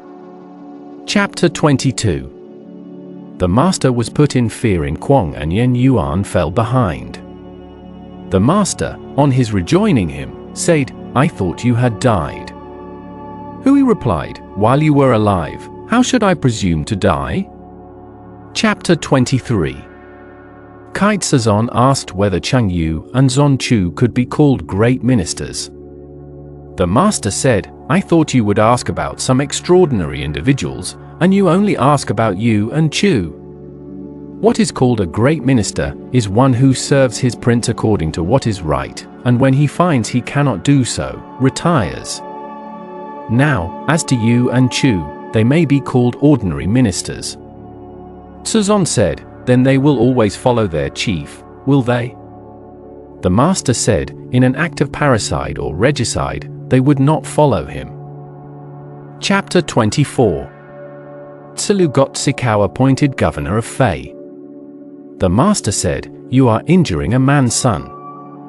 Tzu said, There common people and officers, there are the altars of the spirits of the land and grain. Why must one read books before he can be considered to have learned?" The master said, "It is on this account that I hate your glib-tongued people." Chapter 25. Tzu, Zhang He, Run Yu, and Gong Xue Er were sitting by the master. He said to them, "Though I am a day or so older than you, do not think of that. From day to day you are saying, 'We are not known.' If some ruler were to know you, what would you like to do?" Tzu hastily and lightly replied, "Suppose the case of a state of 10,000 chariots, let it be straitened between other large states, let it be suffering from invading armies, and to this let there be added a famine in corn and in all vegetables. If I were entrusted with the government of it, in 3 years' time I could make the people to be bold, and to recognize the rules of righteous conduct." The master smiled at him. Turning to Yan Yuan, he said, "Chu, what are your wishes?" Chu replied, "Suppose a state of 60 or 70 li square, or one of 50 or 60, and let me have the government of it. In 3 years' time, I could make plenty to abound among the people. As to teaching them the principles of propriety and music, I must wait for the rise of a superior man to do that." "What are your wishes, Qi?" said the master next to Kung Hua. Qi replied, "I do not say that my ability extends to these things, but I should wish to learn them. At the services of the ancestral temple, and at the audiences of the princes with the sovereign, I should like, dressed in the dark square-made robe and the black linen cap, to act as a small assistant." Last of all, the master asked Zhang He, "Tian, what are your wishes?" Tian, pausing as he was playing on his lute, while it was yet twanging, laid the instrument aside, and rose. "My wishes," he said, "are different from the cherished purposes of these 3 gentlemen." "What harm is there in that?" said the master. "Do you also, as well as they, speak out your wishes?" Tian then said, "In this, the last month of spring, with the dress of the season all complete, along with 5 or 6 young men who have assumed the cap, and 6 or 7 boys, I would wash in the eye, enjoy the breeze among the rain altars, and return home singing." The master heaved a sigh and said, "I give my approval to Tian." The 3 others having gone out, Zhang He remained behind, and said, "What do you think of the words of these 3 friends?" The master replied, "They simply told each one his wishes." He pursued, "Master, why did you smile at you?" He was answered, "The management of a state demands the rules of propriety." His words were not humble, therefore I smiled at him. He again said, "But was it not a state which Chu proposed for himself?"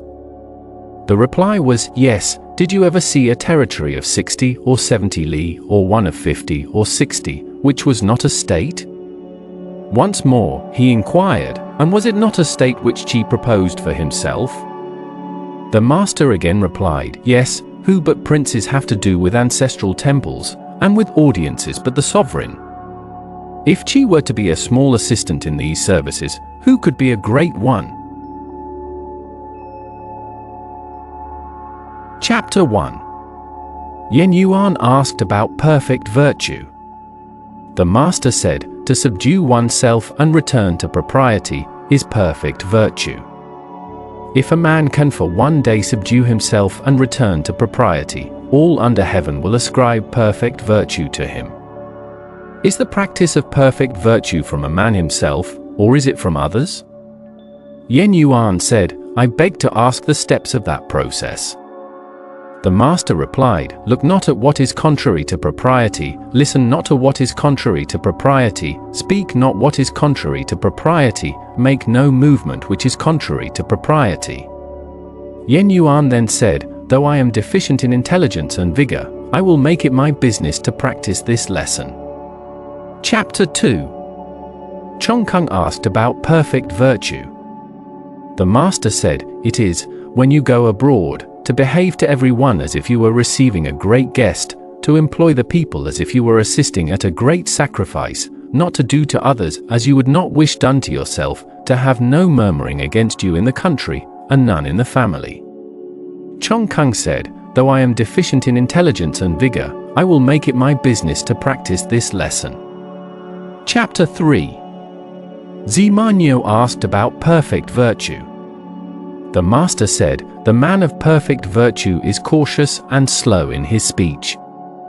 Cautious and slow in his speech, said Nyo, is this what is meant by perfect virtue?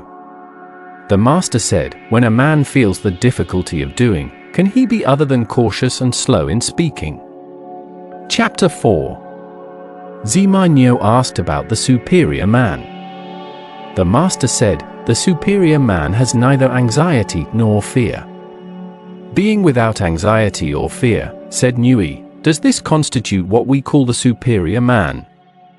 The master said, when internal examination discovers nothing wrong, what is there to be anxious about? What is there to fear? Chapter 5. Zima Nyo, full of anxiety, said, other men all have their brothers, I only have not. Zi Shi said to him, there is the following saying, which I have heard. Death and life have their determined appointment, riches and honors depend upon heaven. Let the superior man never fail reverentially to order his own conduct, and let him be respectful to others and observant of propriety, then all within the 4 seas will be his brothers. What has the superior man to do with being distressed because he has no brothers? Chapter 6. Chang asked what constituted intelligence. The master said, he with whom neither slander that gradually soaks into the mind, nor statements that startle like a wound in the flesh, are successful, may be called intelligent indeed. Yea, he with whom neither soaking slander, nor startling statements, are successful, may be called far-seeing. Chapter 7. Gong asked about government. The master said, the requisites of government are that there be sufficiency of food, sufficiency of military equipment, and the confidence of the people in their ruler. Gong said, if it cannot be helped, and one of these must be dispensed with, which of the 3 should be foregone first? The military equipment, said the master. Gong again asked, if it cannot be helped, and one of the remaining 2 must be dispensed with, which of them should be foregone? The master answered, part with the food. From of old, death has been the lot of all men, but if the people have no faith in their rulers, there is no standing for the state. Chapter 8. Chang said, in a superior man it is only the substantial qualities which are wanted, why should we seek for ornamental accomplishments? Gong said, alas! Your words, sir, show you to be a superior man, but 4 horses cannot overtake the tongue. Ornament is as substance, substance is as ornament. The hide of a tiger or a leopard stripped of its hair is like the hide of a dog or a goat stripped of its hair. Chapter 9. The Duke I inquired of Yue Zhou, saying, the year is one of scarcity, and the returns for expenditure are not sufficient, what is to be done? Yue Zhou replied to him, why not simply tithe the people? With 2 tenths, said the Duke, I find it not enough, how could I do with that system of 1/10? Yue Zhou answered, if the people have plenty, their prince will not be left to want alone. If the people are in want, their prince cannot enjoy plenty alone. Chapter 10. Chang having asked how virtue was to be exalted, and delusions to be discovered, the master said, hold faithfulness and sincerity as first principles, and be moving continually to what is right, this is the way to exalt one's virtue. You love a man and wish him to live, you hate him and wish him to die. Having wished him to live, you also wish him to die. This is a case of delusion. It may not be on account of her being rich, yet you come to make a difference. Chapter 11. The Duke Qing of Kai asked Confucius about government. Confucius replied, there is government, when the prince is prince, and the minister is minister, when the father is father, and the son is son. Good, said the Duke, if, indeed, the prince be not prince, the minister not minister, the father not father, and the son not son, although I have my revenue, can I enjoy it? Chapter 12. The master said, ah! It is you, who could with half a word settle litigations. Tzu never slept over a promise. Chapter 13. The master said, in hearing litigations, I am like any other body. What is necessary, however, is to cause the people to have no litigations. Chapter 14. Chang asked about government. The master said, the art of governing is to keep its affairs before the mind without weariness, and to practice them with undeviating consistency. Chapter 15. The master said, by extensively studying all learning, and keeping himself under the restraint of the rules of propriety, one may thus likewise not err from what is right. Chapter 16. The master said, the superior man seeks to perfect the admirable qualities of men, and does not seek to perfect their bad qualities. The mean man does the opposite of this. Chapter 17. Chang asked Confucius about government. Confucius replied, to govern means to rectify. If you lead on the people with correctness, who will dare not to be correct? Chapter 18. Kang, distressed about the number of thieves in the state, inquired of Confucius how to do away with them. Confucius said, if you, sir, were not covetous, although you should reward them to do it, they would not steal. Chapter 19. Chang asked Confucius about government, saying, what do you say to killing the unprincipled for the good of the principled? Confucius replied, sir, in carrying on your government, why should you use killing at all? Let your evinced desires be for what is good, and the people will be good. The relation between superiors and inferiors is like that between the wind and the grass. The grass must bend when the wind blows across it. Chapter 20. Chang asked, what must the officer be, who may be said to be distinguished? The master said, what is it you call being distinguished? Chang replied, it is to be heard of through the state, to be heard of throughout his clan. The master said, that is notoriety, not distinction. Now the man of distinction is solid and straightforward, and loves righteousness. He examines people's words, and looks at their countenances. He is anxious to humble himself to others. Such a man will be distinguished in the country, he will be distinguished in his clan.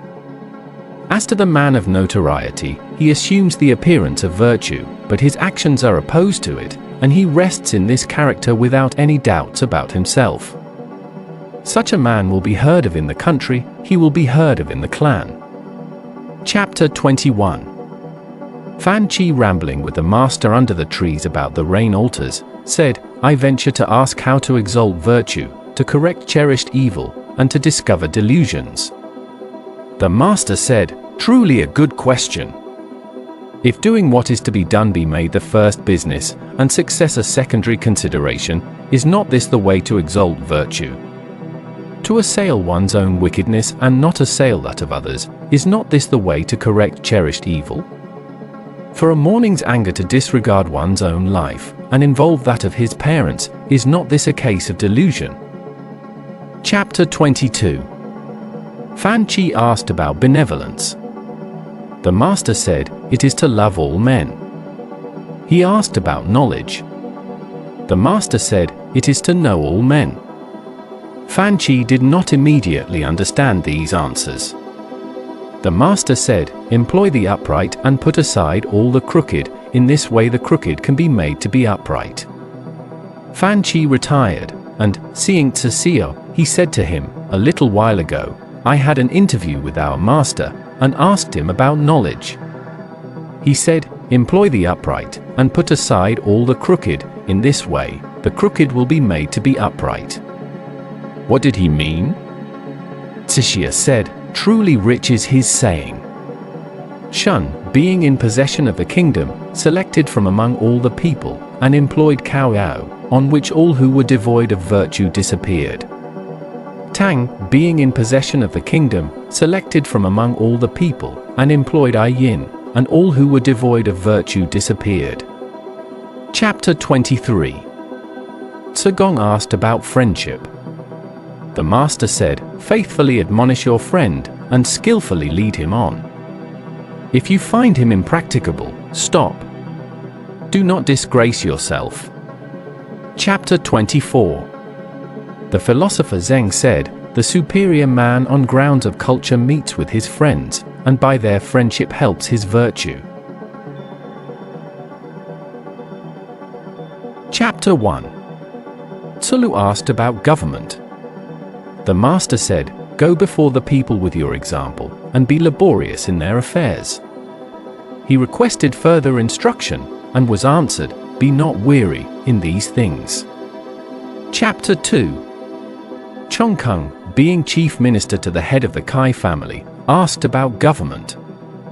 The master said, "Employ first the services of your various officers, pardon small faults, and raise to office men of virtue and talents."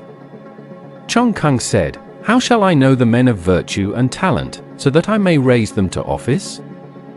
He was answered, "Raise to office those whom you know. As to those whom you do not know, will others neglect them?" Chapter 3. Tzu said, "The ruler of Wei has been waiting for you, in order with you to administer the government. What will you consider the first thing to be done?" The master replied, "What is necessary is to rectify names." "So, indeed," said Tzu, "you are wide of the mark. Why must there be such rectification?" The master said, "How uncultivated you are, you! A superior man, in regard to what he does not know, shows a cautious reserve. If names be not correct, language is not in accordance with the truth of things. If language be not in accordance with the truth of things, affairs cannot be carried on to success. When affairs cannot be carried on to success, proprieties and music will not flourish. When proprieties and music do not flourish, punishments will not be properly awarded. When punishments are not properly awarded, the people do not know how to move hand or foot. Therefore a superior man considers it necessary that the names he uses may be spoken appropriately, and also that what he speaks may be carried out appropriately. What the superior man requires is just that in his words there may be nothing incorrect." Chapter 4. Fan Qi requested to be taught husbandry. The master said, "I am not so good for that as an old husbandman." He requested also to be taught gardening, and was answered, "I am not so good for that as an old gardener." Fan Qi having gone out, the master said, "A small man, indeed, is Fan Hsu. If a superior love propriety, the people will not dare not to be reverent. If he love righteousness, the people will not dare not to submit to his example. If he love good faith, the people will not dare not to be sincere. Now, when these things obtain, the people from all quarters will come to him, bearing their children on their backs. What need has he of a knowledge of husbandry?" Chapter 5. The master said, "Though a man may be able to recite the 300 odes, yet if, when entrusted with a governmental charge, he knows not how to act, or if, when sent to any quarter on a mission, he cannot give his replies unassisted, notwithstanding the extent of his learning, of what practical use is it?" Chapter 6. The master said, "When a prince's personal conduct is correct, his government is effective without the issuing of orders. If his personal conduct is not correct, he may issue orders, but they will not be followed." Chapter 7. The master said, "The governments of Lu and Wei are brothers." Chapter 8. The master said of Qing, a scion of the ducal family of Wei, that he knew the economy of a family well. When he began to have means, he said, "Ha! Here is a collection." When they were a little increased, he said, "Ha! This is complete." When he had become rich, he said, "Ha! This is admirable." Chapter 9. When the master went away, Yan Yuan acted as driver of his carriage. The master observed, "How numerous are the people?" You said, "Since they are thus numerous, what more shall be done for them?" "Enrich them," was the reply. "And when they have been enriched, what more shall be done?" The master said, "Teach them." Chapter 10. The master said, "If there were any of the princes who would employ me, in the course of 12 months, I should have done something considerable. In 3 years, the government would be perfected. Chapter 11.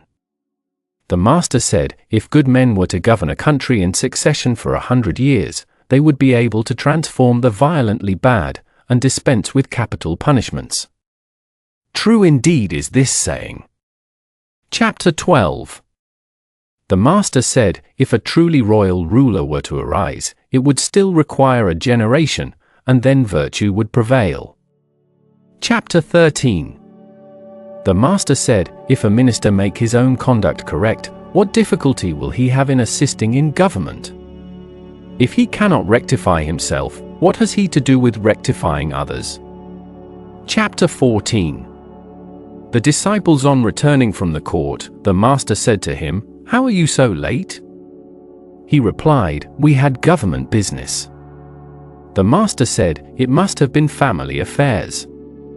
If there had been government business, though I am not now in office, I should have been consulted about it." Chapter 15. The Duke Ting asked whether there was a single sentence which could make a country prosperous. Confucius replied, "Such an effect cannot be expected from one sentence. There is a saying, however, which people have, to be a prince is difficult, to be a minister is not easy.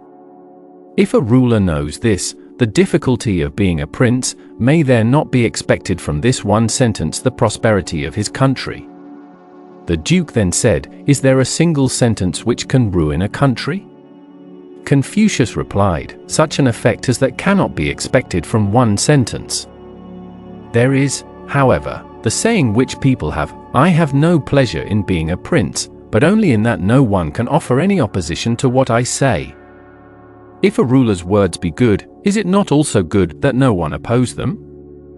But if they are not good, and no one opposes them, may there not be expected from this one sentence the ruin of his country?" Chapter 16. The Duke of Xi asked about government.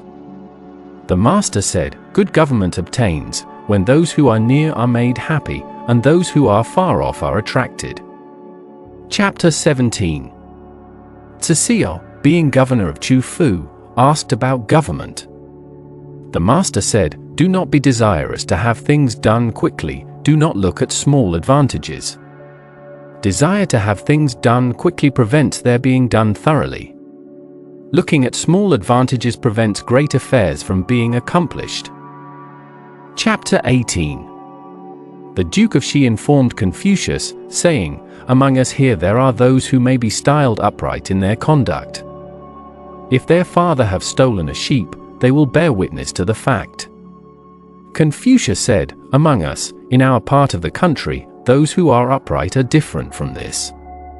The father conceals the misconduct of the son, and the son conceals the misconduct of the father. Uprightness is to be found in this." Chapter 19. Fan Qi asked about perfect virtue. The master said, "It is, in retirement, to be sedately grave, in the management of business, to be reverently attentive, in intercourse with others, to be strictly sincere. Though a man go among rude and cultivated tribes, these qualities may not be neglected." Chapter 20. Gong asked, saying, "What qualities must a man possess to entitle him to be called an officer?" The master said, "He who in his conduct of himself maintains a sense of shame, and when sent to any quarter will not disgrace his prince's commission, deserves to be called an officer." Gong pursued, "I venture to ask who may be placed in the next lower rank?" And he was told, "He whom the circle of his relatives pronounce to be filial, whom his fellow villagers and neighbors pronounce to be fraternal." Again the disciple asked, "I venture to ask about the class still next in order." The master said, "They are determined to be sincere in what they say, and to carry out what they do. They are obstinate little men. Yet perhaps they may make the next class." Gong finally inquired, "Of what sort are those of the present day, who engage in government?" The master said, "Pooh! They are so many pecks and hampers, not worth being taken into account." Chapter 21. The master said, "Since I cannot get men pursuing the due medium, to whom I might communicate my instructions, I must find the ardent and the cautiously decided. The ardent will advance and lay hold of truth, the cautiously decided will keep themselves from what is wrong. Chapter 22. The Master said, the people of the South have a saying, a man without constancy cannot be either a wizard or a doctor. Good. Inconstant in his virtue, he will be visited with disgrace. The Master said, this arises simply from not attending to the prognostication. Chapter 23. The Master said, the superior man is affable, but not adulatory, the mean man is adulatory, but not affable. Chapter 24. Gong asked, saying, what do you say of a man who is loved by all the people of his neighborhood? The Master replied, we may not for that accord our approval of him. And what do you say of him who is hated by all the people of his neighborhood? The Master said, we may not for that conclude that he is bad. It is better than either of these cases that the good in the neighborhood love him, and the bad hate him. Chapter 25. The Master said, the superior man is easy to serve and difficult to please. If you try to please him in any way which is not accordant with right, he will not be pleased. But in his employment of men, he uses them according to their capacity. The mean man is difficult to serve and easy to please. If you try to please him, though it be in a way which is not accordant with right, he may be pleased. But in his employment of men, he wishes them to be equal to everything. Chapter 26. The Master said, the superior man has a dignified ease without pride. The mean man has pride without a dignified ease. Chapter 27. The Master said, the firm, the enduring, the simple, and the modest are near to virtue. Chapter 28. Lu asked, saying, what qualities must a man possess to entitle him to be called a scholar? The Master said, he must be thus, earnest, urgent, and bland among his friends, earnest and urgent among his brethren, bland. Chapter 29. The Master said, let a good man teach the people 7 years, and they may then likewise be employed in war. Chapter 30. The Master said, to lead an uninstructed people to war is to throw them away. Chapter 1. Xian asked what was shameful. The Master said, when good government prevails in a state, to be thinking only of salary, and, when bad government prevails, to be thinking, in the same way, only of salary, this is shameful. Chapter 2. When the love of superiority, boasting, resentments, and covetousness are repressed, this may be deemed perfect virtue. The Master said, this may be regarded as the achievement of what is difficult. But I do not know that it is to be deemed perfect virtue. Chapter 3. The Master said, the scholar who cherishes the love of comfort is not fit to be deemed a scholar. Chapter 4. The Master said, when good government prevails in a state, language may be lofty and bold, and actions the same. When bad government prevails, the actions may be lofty and bold, but the language may be with some reserve. Chapter 5. The Master said, the virtuous will be sure to speak correctly, but those whose speech is good may not always be virtuous. Men of principle are sure to be bold, but those who are bold may not always be men of principle. Nan Gongwei, submitting an inquiry to Confucius, said, Yi was skillful at archery, and O could move a boat along upon the land, but neither of them died a natural death. Yu and Kai personally wrought at the toils of husbandry, and they became possessors of the kingdom. The Master made no reply, but when Nankung Kuo went out, he said, a superior man indeed is this. An esteemer of virtue indeed is this. Chapter 7. The Master said, superior men, and yet not always virtuous, there have been, alas. But there never has been a mean man, and, at the same time, virtuous. Chapter 8. The Master said, Can there be love which does not lead to strictness with its object? Can there be loyalty which does not lead to the instruction of its object? The master said, in preparing the governmental notifications, Pai Shen first made the rough draft, Shu examined and discussed its contents, Zi Yu, the manager of foreign intercourse, then polished the style, and, finally, Zi Chan of Dong Li gave it the proper elegance and finish. Chapter 10. Someone asked about Zi Chan. The master said, he was a kind man. He asked about Zi He. The master said, that man. That man. He asked about Quan Chang.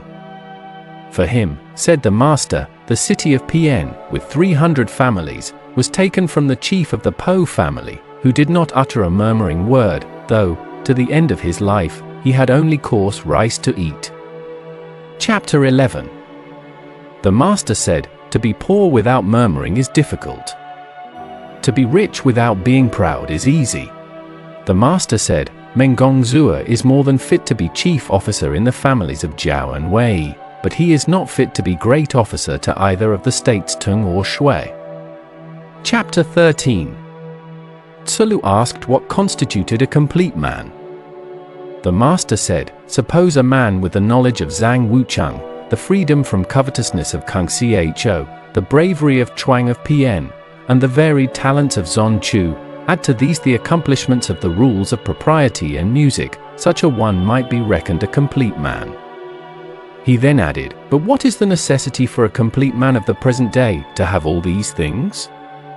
The man, who in the view of gain, thinks of righteousness, who in the view of danger is prepared to give up his life, and who does not forget an old agreement however far back it extends, such a man may be reckoned a complete man. Chapter 14. The master asked Kung Ming Kia about Kung Shu Wen, saying, is it true that your master speaks not, laughs not, and takes not? Kung Ming Kia replied, this has arisen from the reporters going beyond the truth. My master speaks when it is the time to speak, and so men do not get tired of his speaking. He laughs when there is occasion to be joyful, and so men do not get tired of his laughing. He takes when it is consistent with righteousness to do so, and so men do not get tired of his taking. The master said, so. But is it so with him? Chapter 15. The master said, Zhang Wucheng, keeping possession of Fang, asked of the Duke of Lu to appoint a successor to him in his family. Although it may be said that he was not using force with his sovereign, I believe he was. Chapter 16. The master said, the Duke Wan of Tsin was crafty and not upright. The Duke Wan of Kai was upright and not crafty. Chapter 17. Tsulu said, the Duke Wan caused his brother Chu to be killed when Xiao Hu died with his master, but Quan Chang did not die. May not I say that he was wanting in virtue? The master said, the Duke Wan assembled all the princes together, and that not with weapons of war and chariots, it was all through the influence of Quan Chang. Whose beneficence was like his? Whose beneficence was like his? Chapter 18. Gong said, Quan Chang, I apprehend, was wanting in virtue. When the Duke Wan caused his brother Chu to be killed, Quan Chang was not able to die with him. Moreover, he became prime minister to Huan. The master said, Quan Chang acted as prime minister to the Duke Wan, made him leader of all the princes, and united and rectified the whole kingdom. Down to the present day, the people enjoy the gifts which he conferred. But for Quan Chang, we should now be wearing our hair unbound, and the lappets of our coats buttoning on the left side. Will you require from him the small fidelity of common men and common women, who would commit suicide in a stream or ditch, no one knowing anything about them? Chapter 19. The great officer, Xian, who had been family minister to Kung Shu Wen, ascended to the prince's court in company with one. The master, having heard of it, said he deserved to be considered one, the accomplished. Chapter 20. The master was speaking about the unprincipled course of the Duke Ling of Wei, when Kai Kang said, Since he is of such a character, how is it he does not lose his state? Confucius said, the Chang Yu has the superintendence of his guests and of strangers, the lightenist, Tuo, has the management of his ancestral temple, and Wang Sun Kia has the direction of the army and forces. With such officers as these, how should he lose his state? Chapter 21. The master said, he who speaks without modesty will find it difficult to make his words good. Chapter 22. Chang murdered the Duke Qian of Kai. Confucius bathed, went to court, and informed the Duke Ari, saying, Chan Hang has slain his sovereign. I beg that you will undertake to punish him. The Duke said, inform the chiefs of the 3 families of it. Confucius retired, and said, following in the rear of the great officers, I did not dare not to represent such a matter, and my prince says, inform the chiefs of the 3 families of it. He went to the chiefs, and informed them, but they would not act. Confucius then said, following in the rear of the great officers, I did not dare not to represent such a matter. Chapter 23. Tzu asked how a ruler should be served. The master said, do not impose on him, and, moreover, withstand him to his face. Chapter 24. The master said, the progress of the superior man is upwards, the progress of the mean man is downwards. Chapter 25. The master said, in ancient times, men learned with a view to their own improvement. Nowadays, men learn with a view to the approbation of others. Chapter 26. Chu Po Yu sent a messenger with friendly inquiries to Confucius. Confucius sat with him and questioned him. What, said he, is your master engaged in? The messenger replied, my master is anxious to make his faults few, but he has not yet succeeded.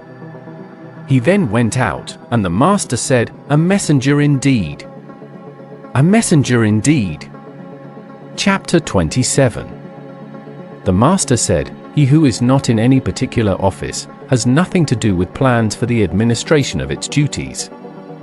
Chapter 28. The philosopher Zheng said, the superior man, in his thoughts, does not go out of his place. Chapter 29. The master said, the superior man is modest in his speech, but exceeds in his actions. Chapter 30. The master said, the way of the superior man is threefold, but I am not equal to it. Virtuous, he is free from anxieties; wise, he is free from perplexities; bold, he is free from fear. Gong said, Master, that is what you yourself say. Chapter 31. Gong was in the habit of comparing men together. The master said, Tzu must have reached a high pitch of excellence. Now, I have not leisure for this. Chapter 32. The master said, I will not be concerned at men's not knowing me, I will be concerned at my own want of ability. Chapter 33. The master said, he who does not anticipate attempts to deceive him, nor think beforehand of his not being believed, and yet apprehends these things readily, when they occur, is he not a man of superior worth? Chapter 34. Wei Zheng said to Confucius, Chu, how is it that you keep roosting about? Is it not that you are an insinuating talker? Confucius said, I do not dare to play the part of such a talker, but I hate obstinacy. Chapter 35. The master said, a horse is called a kai, not because of its strength, but because of its other good qualities. Chapter 36. Someone said, what do you say concerning the principle that injury should be recompensed with kindness? The master said, with what then will you recompense kindness? Recompense injury with justice, and recompense kindness with kindness. Chapter 37. The master said, alas! There is no one that knows me. Gong said, what do you mean by thus saying, that no one knows you? The master replied, I do not murmur against heaven. I do not grumble against men. My studies lie low, and my penetration rises high. But there is heaven that knows me. Chapter 38. The Kung Po Liao, having slandered Tzu to Kai's son, Tzu Qingpo informed Confucius of it, saying, "Our master is certainly being led astray by the Kung Po Liao, but I have still power enough left to cut Liao off and expose his corpse in the market and in the court." The master said, "If my principles are to advance, it is so ordered. If they are to fall to the ground, it is so ordered." What can the Kung Po Liao do where such ordering is concerned? Chapter 39. The master said, "Some men of worth retire from the world. Some retire from particular states. Some retire because of disrespectful looks. Some retire because of contradictory language." Chapter 40. The master said, "Those who have done this are 7 men. Chapter 41. Tzu happening to pass the night in Ximan, the gatekeeper said to him, "Whom do you come from?" Tzu said, "From Mr. Kung." "It is he, is it not?" Said the other, "Who knows the impracticable nature of the times and yet will be doing in them." Chapter 42. The master was playing, one day, on a musical stone in Wei, when a man, carrying a straw basket, passed the door of the house where Confucius was, and said, "His heart is full whoso beats the musical stone." A little while after, he added, "How contemptible is the one-ideaed obstinacy those sounds display! When one is taken no notice of, he has simply at once to give over his wish for public employment. Deep water must be crossed with the clothes on, shallow water may be crossed with the clothes held up." The master said, "How determined is he in his purpose? But this is not difficult." Chapter 43. Chang said, "What is meant when the Shu says that Kaotsung, while observing the usual imperial mourning, was for 3 years without speaking?" The master said, "Why must Kaotsung be referred to as an example of this? The ancients all did so. When the sovereign died, the officers all attended to their several duties, taking instructions from the prime minister for 3 years." Chapter 44. The master said, "When rulers love to observe the rules of propriety, the people respond readily to the calls on them for service." Chapter 45. Tzu asked what constituted the superior man. The master said, "The cultivation of himself in reverential carefulness." "And is this all?" said Tzu. "He cultivates himself so as to give rest to others," was the reply. "And is this all?" again asked Tzu. The master said, "He cultivates himself so as to give rest to all the people." He cultivates himself so as to give rest to all the people. Even Yao and Shan were still solicitous about this. Chapter 46.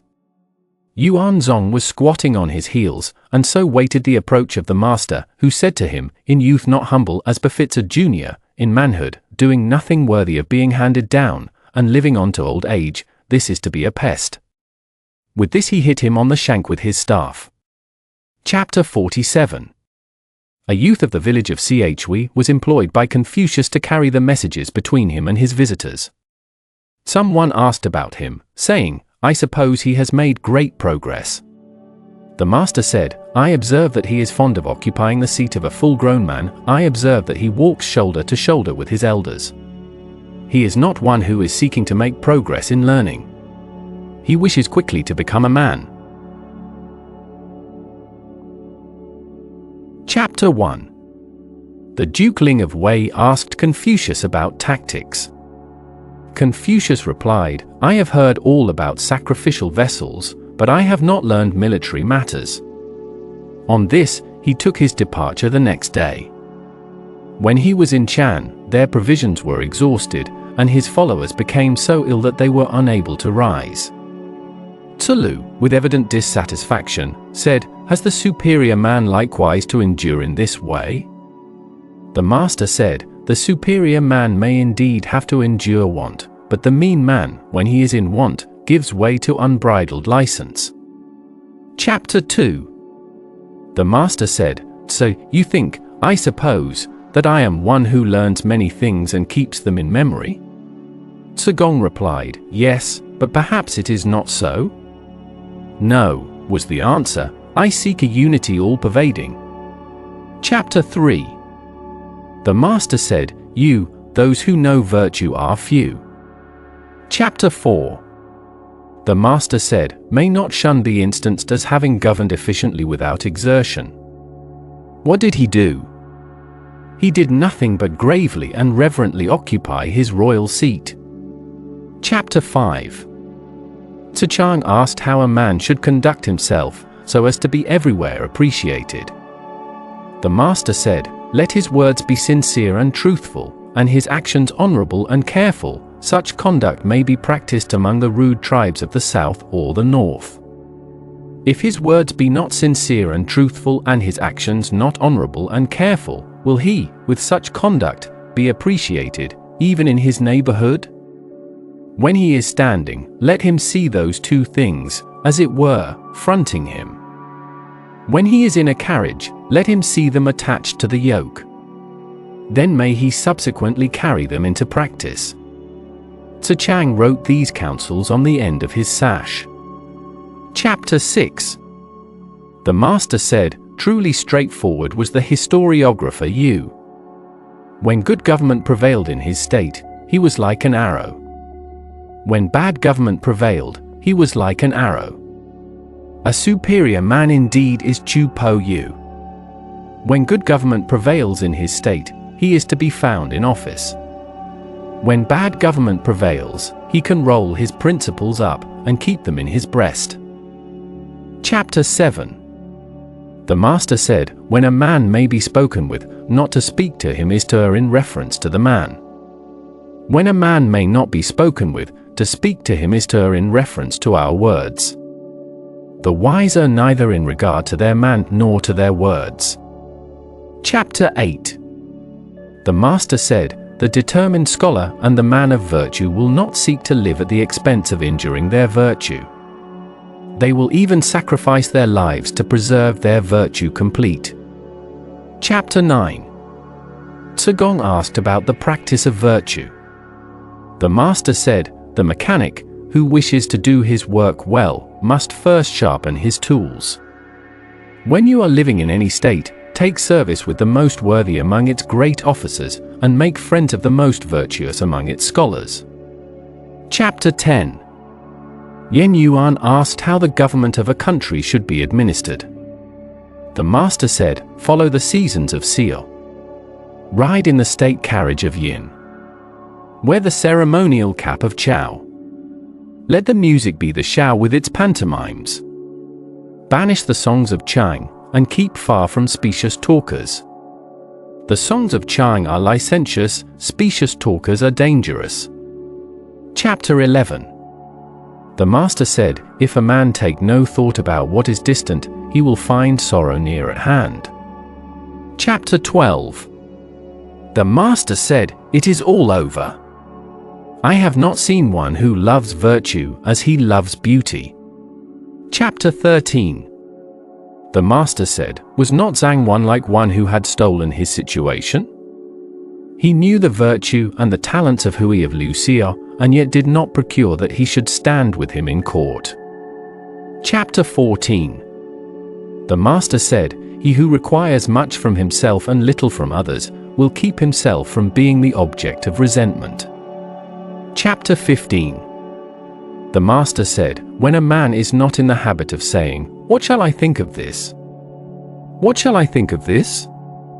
I can indeed do nothing with him. Chapter 16. The Master said, When a number of people are together, for a whole day, without their conversation turning on righteousness, and when they are fond of carrying out the suggestions of a small shrewdness, theirs is indeed a hard case.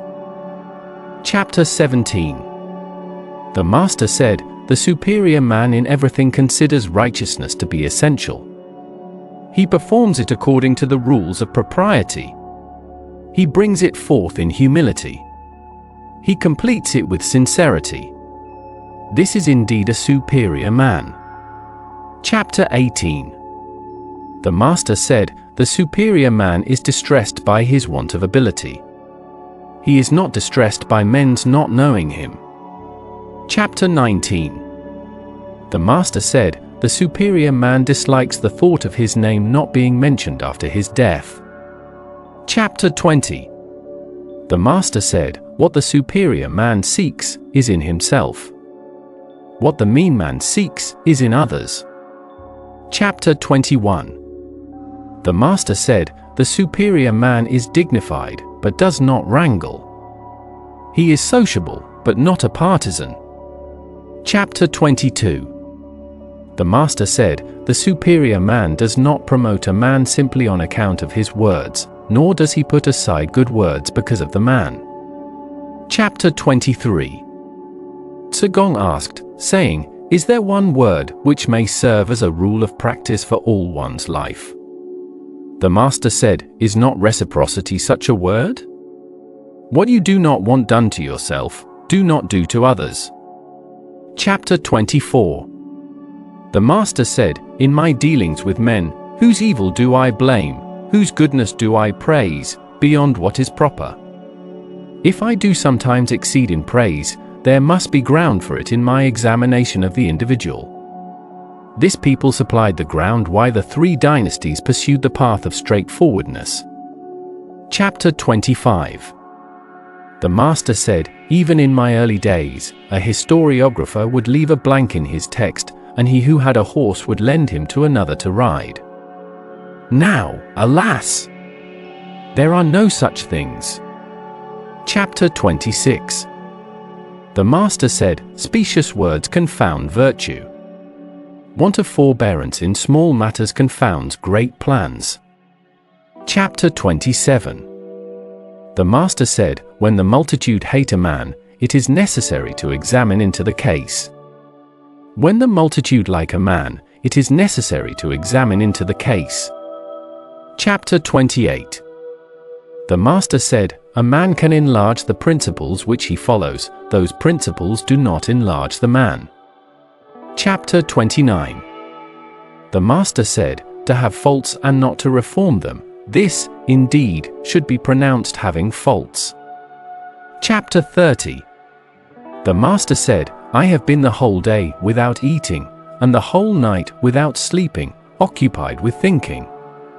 It was of no use. The better plan is to learn. Chapter 31. The Master said, the object of the superior man is truth. Food is not his object. There is plowing, even in that there is sometimes want. So with learning the emolument may be found in it. The superior man is anxious lest he should not get truth, he is not anxious lest poverty should come upon him. Chapter 32. The Master said, when a man's knowledge is sufficient to attain, and his virtue is not sufficient to enable him to hold, whatever he may have gained, he will lose again. When his knowledge is sufficient to attain, and he has virtue enough to hold fast, if he cannot govern with dignity, the people will not respect him. When his knowledge is sufficient to attain, and he has virtue enough to hold fast, when he governs also with dignity, yet if he try to move the people contrary to the rules of propriety, full excellence is not reached. Chapter 33. The Master said, the superior man cannot be known in little matters, but he may be entrusted with great concerns. The small man may not be entrusted with great concerns, but he may be known in little matters. Chapter 34. The Master said, virtue is more to man than either water or fire. I have seen men die from treading on water and fire, but I have never seen a man die from treading the course of virtue. Chapter 35. The Master said, let every man consider virtue as what devolves on himself. He may not yield the performance of it even to his teacher. Chapter 36. The Master said, the superior man is correctly firm, and not firm merely. Chapter 37. The Master said, a minister, in serving his prince, reverently discharges his duties, and makes his emolument a secondary consideration. Chapter 38. The Master said, in teaching there should be no distinction of classes. Chapter 39. The Master said, those whose courses are different cannot lay plans for one another. Chapter 40. The master said, in language it is simply required that it convey the meaning. Chapter 41. The music master, mean, having called upon him, when they came to the steps, the master said, "Here are the steps." When they came to the mat for the guest to sit upon, he said, "Here is the mat." When all were seated, the master informed him, saying, "So and so is here, so and so is here." The music master, mean, having gone out, Chang asked, saying, "Is it the rule to tell those things to the music master?" The master said, "Yes. This is certainly the rule for those who lead the blind." Chapter 1. The head of the Qi family was going to attack Chuan Yu. Run Yu and Kai Lu had an interview with Confucius and said, "Our chief, Kai, is going to commence operations against Chuan Yu." Confucius said, "Chu, is it not you who are in fault here?" Now, in regard to Chuan Yu, long ago, a former king appointed its ruler to preside over the sacrifices to the eastern Mang. Moreover, it is in the midst of the territory of our state, and its ruler is a minister in direct connection with the sovereign. What has your chief to do with attacking it? Run Yu said, "Our master wishes the thing, neither of us two ministers wishes it." Confucius said, "Chu, there are the words of Chao Zon, when he can put forth his ability, he takes his place in the ranks of office. When he finds himself unable to do so, he retires from it. How can he be used as a guide to a blind man, who does not support him when tottering, nor raise him up when fallen? And further, you speak wrongly. When a tiger or rhinoceros escapes from his cage, when a tortoise or piece of jade is injured in its repository, whose is the fault?" Run Yu said, "But at present, Chuan Yu is strong and near to Pai. If our chief do not now take it, it will hereafter be a sorrow to his descendants." Confucius said, "Chu, the superior man hates the declining to say, 'I want such and such a thing,' and framing explanations for the conduct. I have heard that rulers of states and chiefs of families are not troubled lest their people should be few, but are troubled lest they should not keep their several places, that they are not troubled with fears of poverty, but are troubled with fears of a want of contented repose among the people in their several places. For when the people keep their several places, there will be no poverty. When harmony prevails, there will be no scarcity of people, and when there is such a contented repose, there will be no rebellious upsettings. So it is. Therefore, if remoter people are not submissive, all the influences of civil culture and virtue are to be cultivated to attract them to be so, and when they have been so attracted, they must be made contented and tranquil. Now, here are you and Chu, assisting your chief. Remoter people are not submissive, and, with your help, he cannot attract them to him. In his own territory there are divisions and downfalls, leavings and separations, and, with your help, he cannot preserve it.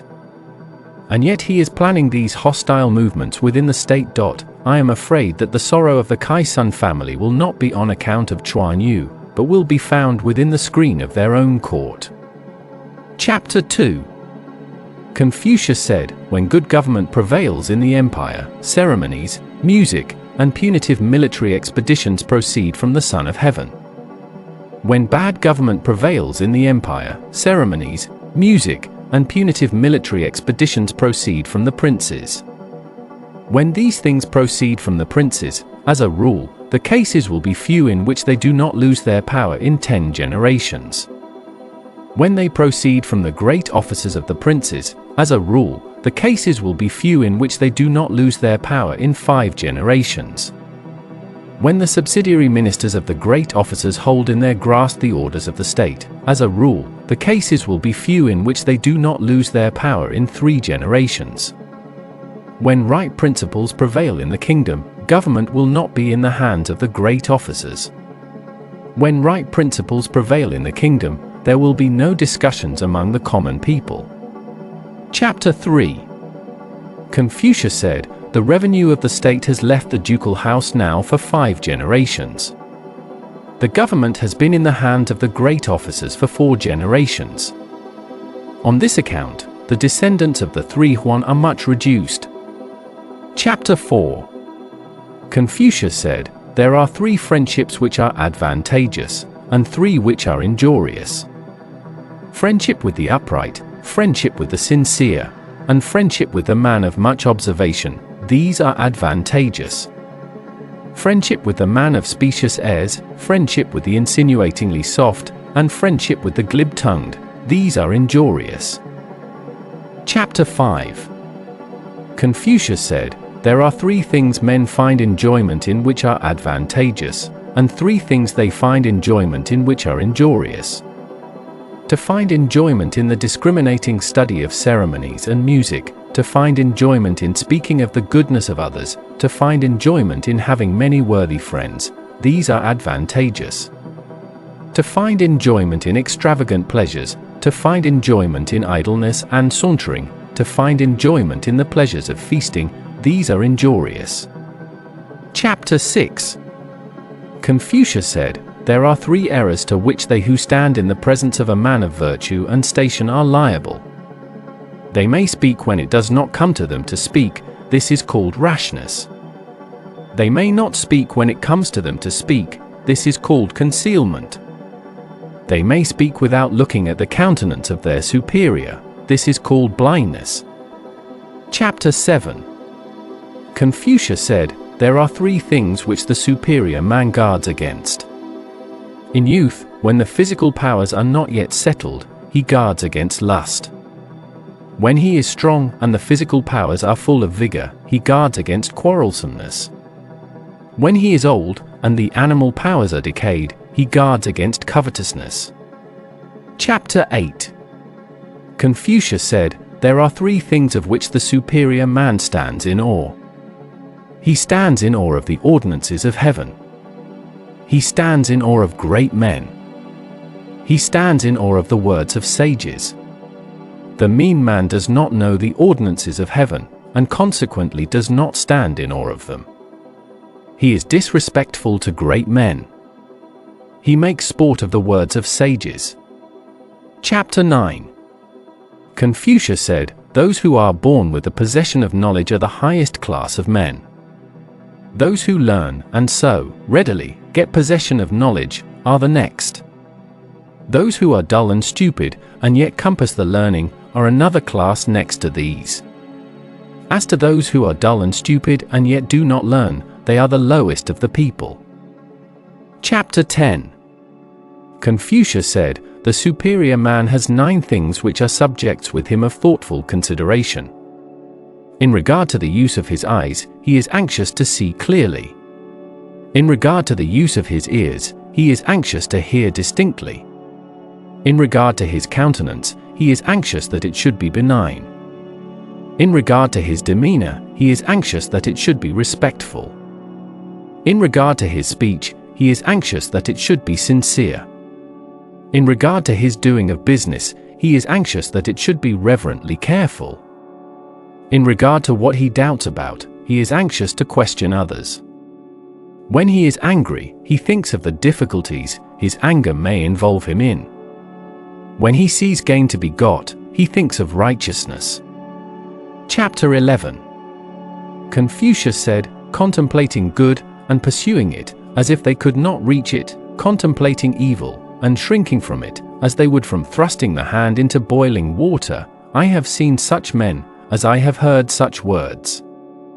Living in retirement to study their aims, and practicing righteousness to carry out their principles, I have heard these words, but I have not seen such men." Chapter 12. The Duke Qing of Kai had 1,000 teams, each of 4 horses, but on the day of his death, the people did not praise him for a single virtue. Po Yi and Shu Qi died of hunger at the foot of the Shaoyang mountain, and the people, down to the present time, praise them. Is not that saying illustrated by this? Chapter 13. Chan Kang asked Po Yu, saying, "Have you heard any lessons from your father different from what we have all heard?" Po Yu replied, "No. He was standing alone once, when I passed below the hall with hasty steps, and said to me, "Have you learned the odes?" On my replying, "Not yet," he added, "If you do not learn the odes, you will not be fit to converse with." I retired and studied the odes. Another day, he was in the same way standing alone, when I passed by below the hall with hasty steps, and said to me, "Have you learned the rules of propriety?"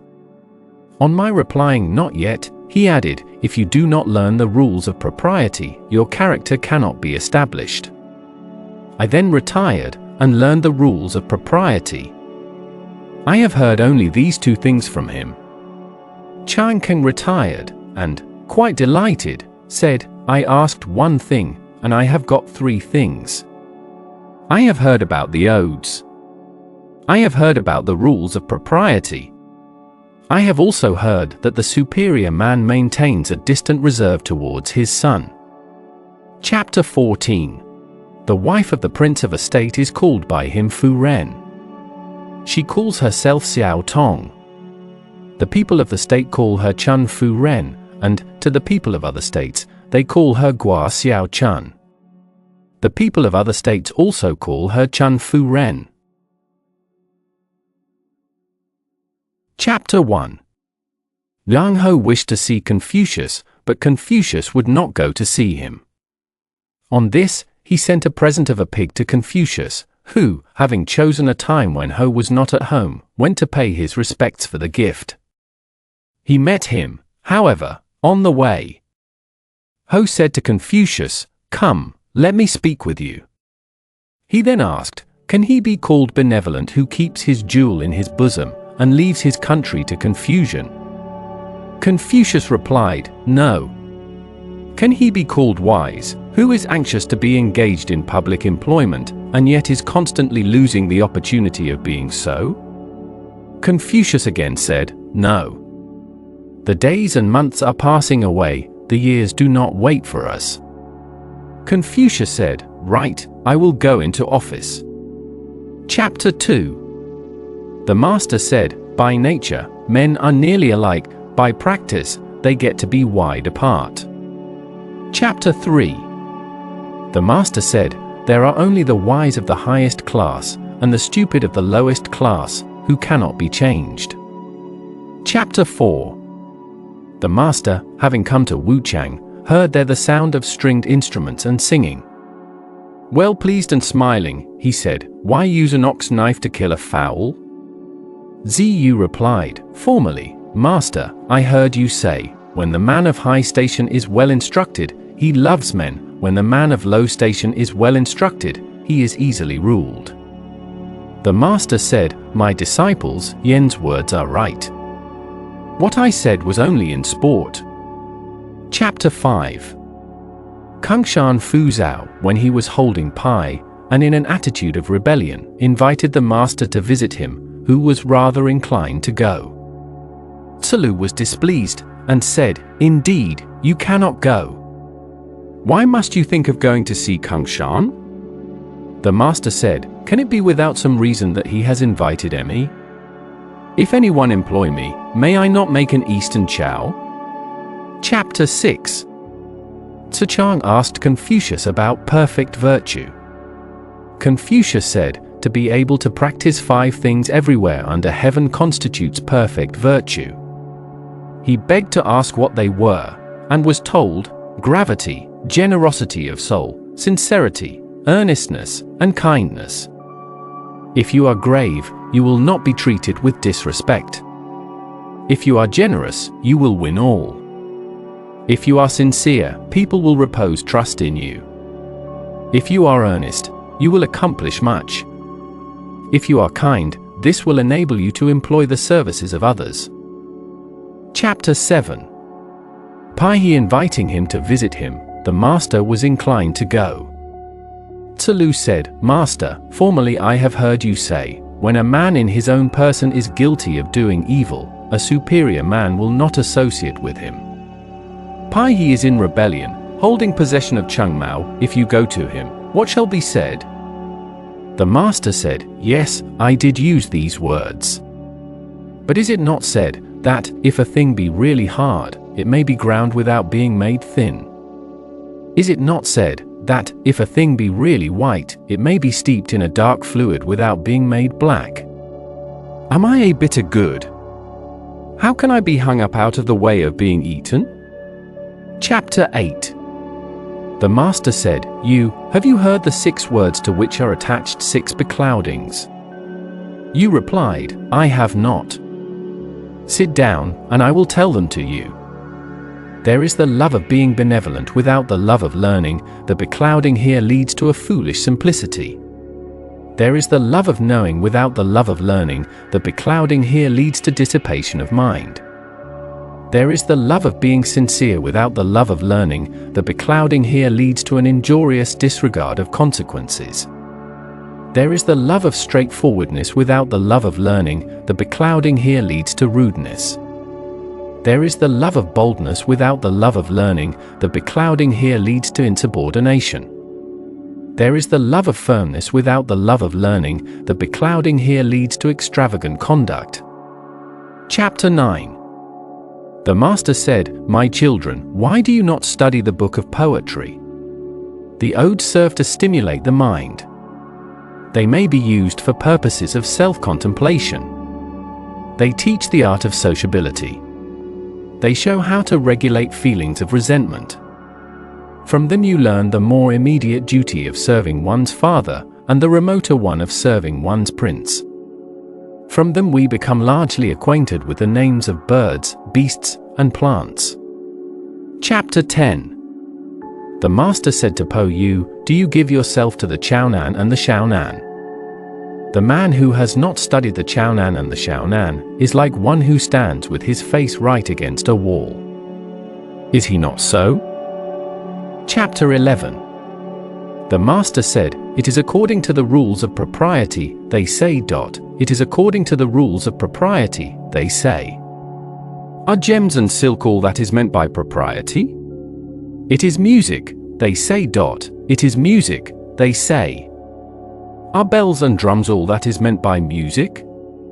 Chapter 12. The Master said, He who puts on an appearance of stern firmness, while inwardly he is weak, is like one of the small, mean people. Is he not like the thief who breaks through, or climbs over, a wall? Chapter 13. The Master said, Your good, careful people of the villages are the thieves of virtue. Chapter 14. The Master said, To tell, as we go along, what we have heard on the way, is to cast away our virtue.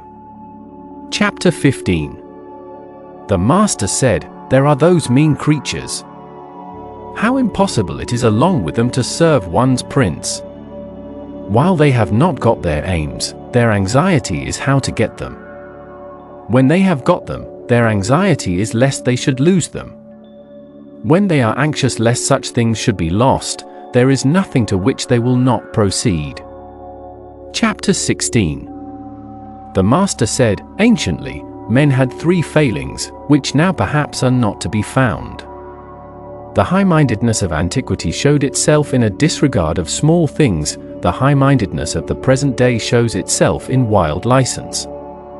The stern dignity of antiquity showed itself in grave reserve. The stern dignity of the present day shows itself in quarrelsome perverseness. The stupidity of antiquity showed itself in straightforwardness. The stupidity of the present day shows itself in sheer deceit. Chapter 17. The Master said, Fine words and an insinuating appearance are seldom associated with virtue. Chapter 18. The Master said, I hate the manner in which purple takes away the luster of vermilion. I hate the way in which the songs of Chang confound the music of the Ya. I hate those who with their sharp mouths overthrow kingdoms and families. Chapter 19. The Master said, I would prefer not speaking. Gong said, If you, Master, do not speak, what shall we, your disciples, have to record? The Master said, Does heaven speak? The 4 seasons pursue their courses, and all things are continually being produced, but does heaven say anything? Chapter 20. Xue Er wished to see Confucius, but Confucius declined, on the ground of being sick, to see him. When the bearer of this message went out at the door, The master took his lute and sang to it, in order that Pei might hear him. Chapter 21. Tai Bo asked about the 3 years mourning for parents, saying that 1 year was long enough. If the superior man, said he, abstains for 3 years from the observances of propriety, those observances will be quite lost. If for 3 years he abstains from music, music will be ruined. Within a year the old grain is exhausted, and the new grain has sprung up, and, in procuring fire by friction, we go through all the changes of wood for that purpose. After a complete year, the mourning may stop. The master said, if you were, after a year, to eat good rice, and wear embroidered clothes, would you feel at ease? I should, replied Woe. The master said, if you can feel at ease, do it. But a superior man, during the whole period of mourning, does not enjoy pleasant food which he may eat, nor derive pleasure from music which he may hear. He also does not feel at ease if he is comfortably lodged. Therefore he does not do what you propose. But now you feel at ease and may do it. Tai Bo then went out, and the master said, this shows you's want of virtue. It is not till a child is 3 years old that it is allowed to leave the arms of its parents. And the 3 years mourning is universally observed throughout the empire. Did you enjoy the 3 years love of his parents? Chapter 22. The master said, hard is it to deal with him, who will stuff himself with food the whole day, without applying his mind to anything good. Are there not gamesters and chess players? To be one of these would still be better than doing nothing at all. Chapter 23. Lu said, does the superior man esteem valor? The master said, the superior man holds righteousness to be of highest importance. A man in a superior situation, having valor without righteousness, will be guilty of insubordination. One of the lower people having valor without righteousness will commit robbery. Chapter 24. Gong said, has the superior man his hatreds also? The master said, he has his hatreds. He hates those who proclaim the evil of others. He hates the man who, being in a low station, slanders his superiors. He hates those who have valor merely, and are unobservant of propriety. He hates those who are forward and determined, and, at the same time, of contracted understanding. The master then inquired, say, have you also your hatreds? Gong replied, I hate those who pry out matters, and ascribe the knowledge to their wisdom. I hate those who are only not modest, and think that they are valorous. I hate those who make known secrets, and think that they are straightforward. Chapter 25. The master said, of all people, girls and servants are the most difficult to behave to. If you are familiar with them, they lose their humility. If you maintain a reserve towards them, they are discontented. Chapter 26.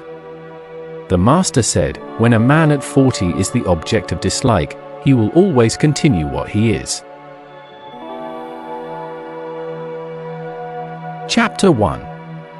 The Viscount of Wei withdrew from the court. The Viscount of Kai became a slave to Chao. Paikhan remonstrated with him and died. Confucius said, the Yin dynasty possessed these 3 men of virtue. Chapter 2. Hui of Lucille, being chief criminal judge, was thrice dismissed from his office. Someone said to him, is it not yet time for you, sir, to leave this? He replied, serving men in an upright way, where shall I go to, and not experience such a thrice repeated dismissal? If I choose to serve men in a crooked way, what necessity is there for me to leave the country of my parents? Chapter 3. The Duke Qing of Kai, with reference to the manner in which he should treat Confucius, said, I cannot treat him as I would the chief of the Kai family. I will treat him in a manner between that accorded to the chief of the Kai, and that given to the chief of the Mang family. He also said, I am old, I cannot use his doctrines. Confucius took his departure.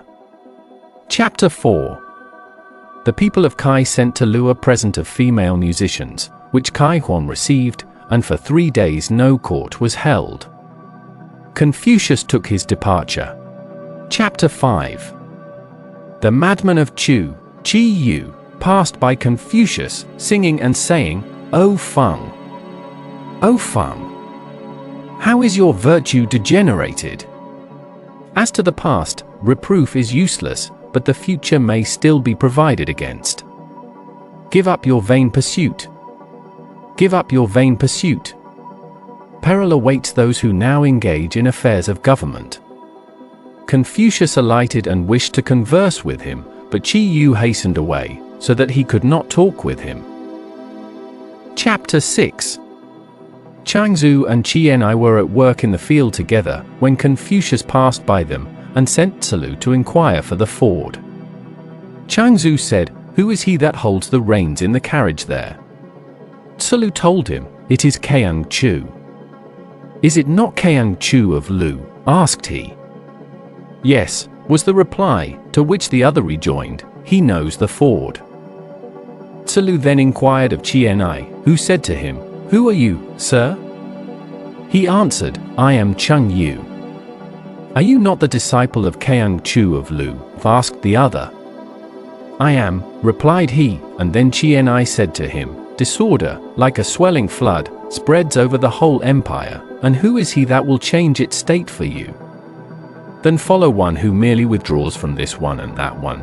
Had you not better follow those who have withdrawn from the world altogether?" With this he fell to covering up the seed, and proceeded with his work, without stopping. For Tzu went and reported their remarks, when the master observed with a sigh, "It is impossible to associate with birds and beasts, as if they were the same with us. If I associate not with these people, with mankind, with whom shall I associate? If right principles prevailed through the empire, there would be no use for me to change its state." Chapter 7. Tzu, following the master, happened to fall behind, when he met an old man, carrying across his shoulder on a staff a basket for weeds. Tzu said to him, "Have you seen my master, sir?" The old man replied, "Your full limbs are unaccustomed to toil, you cannot distinguish the 5 kinds of grain, who is your master?" With this, he planted his staff in the ground, and proceeded to weed. Tzu joined his hands across his breast, and stood before him. The old man kept Tzu to pass the night in his house, killed a fowl, prepared millet, and feasted him. He also introduced to him his 2 sons. Next day, Tzu went on his way, and reported his adventure. The master said, "He is a recluse," and sent Tzu back to see him again, but when he got to the place, the old man was gone. Tzu then said to the family, "Not to take office is not righteous. If the relations between old and young may not be neglected, how is it that he sets aside the duties that should be observed between sovereign and minister? Wishing to maintain his personal purity, he allows that great relation to come to confusion. A superior man takes office, and performs the righteous duties belonging to it. As to the failure of right principles to make progress, he is aware of that." Chapter 8. The men who have retired to privacy from the world have been Po-I, Shu Qi, Yu Cheng, I Yi, Chu Chang, Hui of Lu Xio, and Shaolin. The master said, refusing to surrender their wills, or to submit to any taint in their persons, such, I think, were Po Yi and Shu Qi. It may be said of Hui of Lu Xio, and of Shaolin, that they surrendered their wills, and submitted to taint in their persons, but their words corresponded with reason, and their actions were such as men are anxious to see. This is all that is to be remarked in them. It may be said of Yu Cheng and I Yi, that, while they hid themselves in their seclusion, they gave a license to their words, but, in their persons, they succeeded in preserving their purity, and, in their retirement, they acted according to the exigency of the times. I am different from all these. I have no course for which I am predetermined, and no course against which I am predetermined. Chapter 9. The Grand Music Master, Qi, went to Kai. Khan, the master of the band at the second meal, went to Chu. Liao, the band master at the third meal, went to Tsai. Chu, the band master at the fourth meal, went to Qin. Fang Shu, the drum master, withdrew to the north of the river. Wu, the master of the Han drum, withdrew to the Han. Yang, the assistant music master, and Xiong, master of the musical stone, withdrew to an island in the sea. Chapter 10. The Duke of Chao addressed his son, the Duke of Lu, saying, "The virtuous prince does not neglect his relations. He does not cause the great ministers to repine at his not employing them. Without some great cause, he does not dismiss from their offices the members of old families. He does not seek in one man talents for every employment." Chapter 11. To Chao belonged the 8 officers, Po Ta, Po Kuo, Cheng Tu, Cheng Hu, Shu Ya, Shu Xia, Kai Sui, and Kai Kuo. Chapter 1. Tzu Chang said, "The scholar, trained for public duty, seeing threatening danger, is prepared to sacrifice his life. When the opportunity of gain is presented to him, he thinks of righteousness. In sacrificing, his thoughts are reverential. In mourning, his thoughts are about the grief which he should feel. Such a man commands our approbation indeed." Chapter 2. Tzu Chang said, "When a man holds fast to virtue, but without seeking to enlarge it, and believes right principles, but without firm sincerity, what account can be made of his existence or non-existence?" Chapter 3. The disciples of Zi Shi asked Tzu Chang about the principles that should characterize mutual intercourse. Tzu Chang asked, "What does Zi Shi say on the subject?" They replied, "Zi Shi says, associate with those who can advantage you. Put away from you those who cannot do so." Tzu Chang observed, "This is different from what I have learned. The superior man honors the talented and virtuous, and bears with all. He praises the good, and pities the incompetent. Am I possessed of great talents and virtue? Who is there among men whom I will not bear with? Am I devoid of talents and virtue? Men will put me away from them. What have we to do with the putting away of others?" Chapter 4. Zi Shi said, "Even in inferior studies and employments there is something worth being looked at, but if it be attempted to carry them out to what is remote, there is a danger of their proving inapplicable. Therefore, the superior man does not practice them." Chapter 5. Zi Shi said, "He who from day to day recognizes what he has not yet, and from month to month does not forget what he has attained to, may be said indeed to love to learn." Chapter 6. Zi Shi said, "There are learning extensively, and having a firm and sincere aim, inquiring with earnestness, and reflecting with self-application, virtue is in such a course." Chapter 7. Zi Shi said, "Mechanics have their shops to dwell in order to accomplish their works. The superior man learns, in order to reach to the utmost of his principles." Chapter 8. Zi Shi said, "The mean man is sure to gloss his faults." Chapter 9. Zi Shi said, "The superior man undergoes 3 changes. Looked at from a distance, he appears stern; when approached, he is mild; when he is heard to speak, his language is firm and decided." Chapter 10. Zi Shi said, "The superior man, having obtained their confidence, may then impose labors on his people. If he have not gained their confidence, they will think that he is oppressing them. Having obtained the confidence of his prince, one may then remonstrate with him. If he have not gained his confidence, the prince will think that he is vilifying him." Chapter 11. Zi Shi said, "When a person does not transgress the boundary line in the great virtues, he may pass and repass it in the small virtues." Chapter 12. Zi Yu said, "The disciples and followers of Zi Shi, in sprinkling and sweeping the ground, in answering and replying, in advancing and receding, are sufficiently accomplished. But these are only the branches of learning, and they are left ignorant of what is essential. How can they be acknowledged as sufficiently taught? Zi Shi heard of the remark and said, "Alas! Yan Yuan is wrong. According to the way of the superior man in teaching, what departments are there which he considers of prime importance, and delivers? What are there which he considers of secondary importance, and allows himself to be idle about? But as in the case of plants, which are assorted according to their classes, so he deals with his disciples. How can the way of a superior man be such as to make fools of any of them? Is it not the sage alone who can unite in one the beginning and the consummation of learning?" Chapter 13.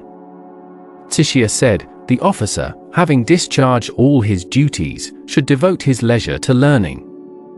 The student, having completed his learning, should apply himself to be an officer." Chapter 14. Zi Shi said, "Mourning, having been carried to the utmost degree of grief, should stop with that." Chapter 15. Zi Shi said, "My friend Chang can do things which are hard to be done, but yet he is not perfectly virtuous." Chapter 16. The philosopher Zheng said, "How imposing is the manner of Chang! It is difficult along with him to practice virtue." Chapter 17. The philosopher Zheng said, "I heard this from our master, men may not have shown what is in them to the full extent, and yet they will be found to do so, on occasion of mourning for their parents." Chapter 18. The philosopher Zheng said, "I have heard this from our master, the filial piety of Mang Chuang, in other matters, was what other men are competent to, but, as seen in his not changing the ministers of his father, nor his father's mode of government, it is difficult to be attained to." Chapter 19.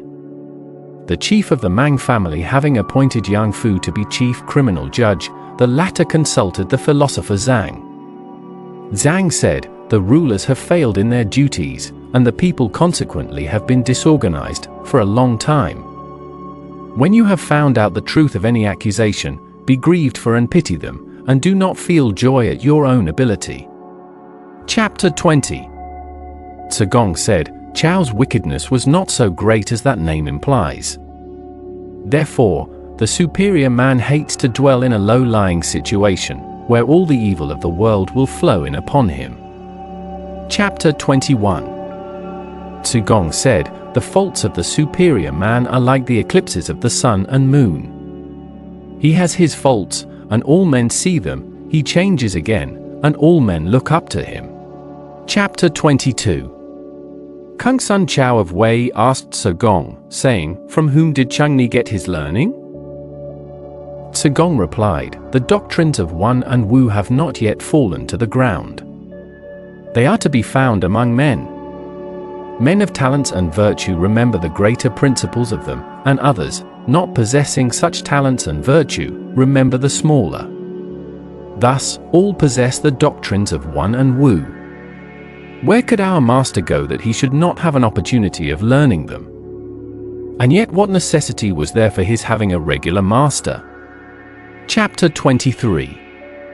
Shu Sun Wushu observed to the great officers in the court, saying, "Gong is superior to Chang Eni."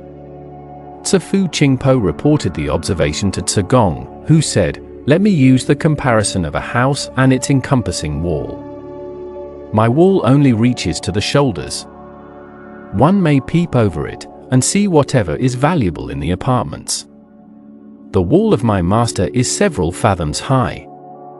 If one do not find the door and enter by it, he cannot see the ancestral temple with its beauties, nor all the officers in their rich array. But I may assume that they are few who find the door. Was not the observation of the chief only what might have been expected?" Chapter 24. Shu Sun Wushu having spoken revilingly of Chang Ni, Gong said, "It is of no use doing so. Chang Ni cannot be reviled. The talents and virtue of other men are hillocks and mounds which may be stepped over. Chang Ni is the sun or moon, which it is not possible to step over. Although a man may wish to cut himself off from the sage, what harm can he do to the sun or moon? He only shows that he does not know his own capacity. Chapter 25. Chan Jin, addressing Gong, said, "You are too modest. How can Chang be said to be superior to you?" Gong said to him, "For one word a man is often deemed to be wise, and for one word he is often deemed to be foolish. We ought to be careful indeed in what we say.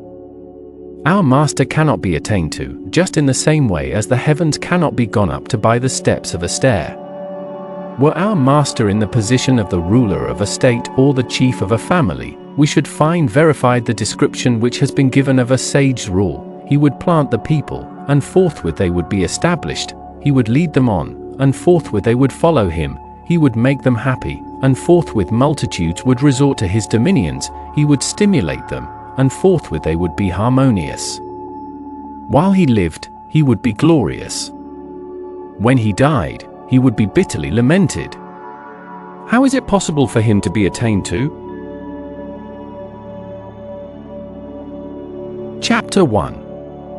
Yao said, "Oh, you, Shun, the heaven-determined order of succession now rests in your person.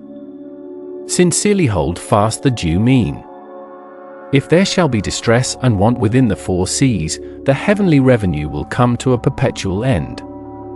Shun also used the same language in giving charge to you. Tang said, "I, the child Li, presume to use a dark-colored victim, and presume to announce to thee, O most great and sovereign God, that the sinner I dare not pardon, and thy ministers, O God, I do not keep in obscurity. The examination of them is by thy mind, O God. If, in my person, I commit offenses, they are not to be attributed to you, the people of the myriad regions. If you in the myriad regions commit offenses, these offenses must rest on my person." Chao conferred great gifts, and the good were enriched. Although he has his near relatives, they are not equal to my virtuous men. The people are throwing blame upon me, the one man. He carefully attended to the weights and measures, examined the body of the laws, restored the discarded officers, and the good government of the kingdom took its course. He revived states that had been extinguished, restored families whose line of succession had been broken, and called to office those who had retired into obscurity, so that throughout the kingdom the hearts of the people turned towards him. What he attached chief importance to were the food of the people, the duties of mourning, and sacrifices. By his generosity, he won all. By his sincerity, he made the people repose trust in him. By his earnest activity, his achievements were great. By his justice, all were delighted. Chapter 2. Chang asked Confucius, saying, "In what way should a person in authority act in order that he may conduct government properly?" The master replied, "Let him honor the 5 excellent, and banish away the 4 bad things, then may he conduct government properly." Chang said, "What are meant by the 5 excellent things?" The master said, "When the person in authority is beneficent without great expenditure, when he lays tasks on the people without their repining, when he pursues what he desires without being covetous, when he maintains a dignified ease without being proud, when he is majestic without being fierce." Chang said, "What is meant by being beneficent without great expenditure?" The master replied, "When the person in authority makes more beneficial to the people the things from which they naturally derive benefit, is not this being beneficent without great expenditure? When he chooses the labors which are proper, and makes them labor on them, who will repine? When his desires are set on benevolent government, and he secures it, who will accuse him of covetousness? Whether he has to do with many people or few, or with things great or small, he does not dare to indicate any disrespect. Is not this to maintain a dignified ease without any pride? He adjusts his clothes and cap, and throws a dignity into his looks, so that, thus dignified, he is looked at with awe. Is not this to be majestic without being fierce?" Chang then asked, "What are meant by the 4 bad things?" The master said, "To put the people to death without having instructed them, this is called cruelty. To require from them, suddenly, the full tale of work, without having given them warning, this is called oppression. To issue orders as if without urgency, at first, and, when the time comes, to insist on them with severity, this is called injury. And, generally, in the giving pay or rewards to men, to do it in a stingy way, this is called acting the part of a mere official. Chapter 3. The Master said, without recognizing the ordinances of heaven, it is impossible to be a superior man. Without an acquaintance with the rules of propriety, it is impossible for the character to be established. Without knowing the force of words, it is impossible to know men.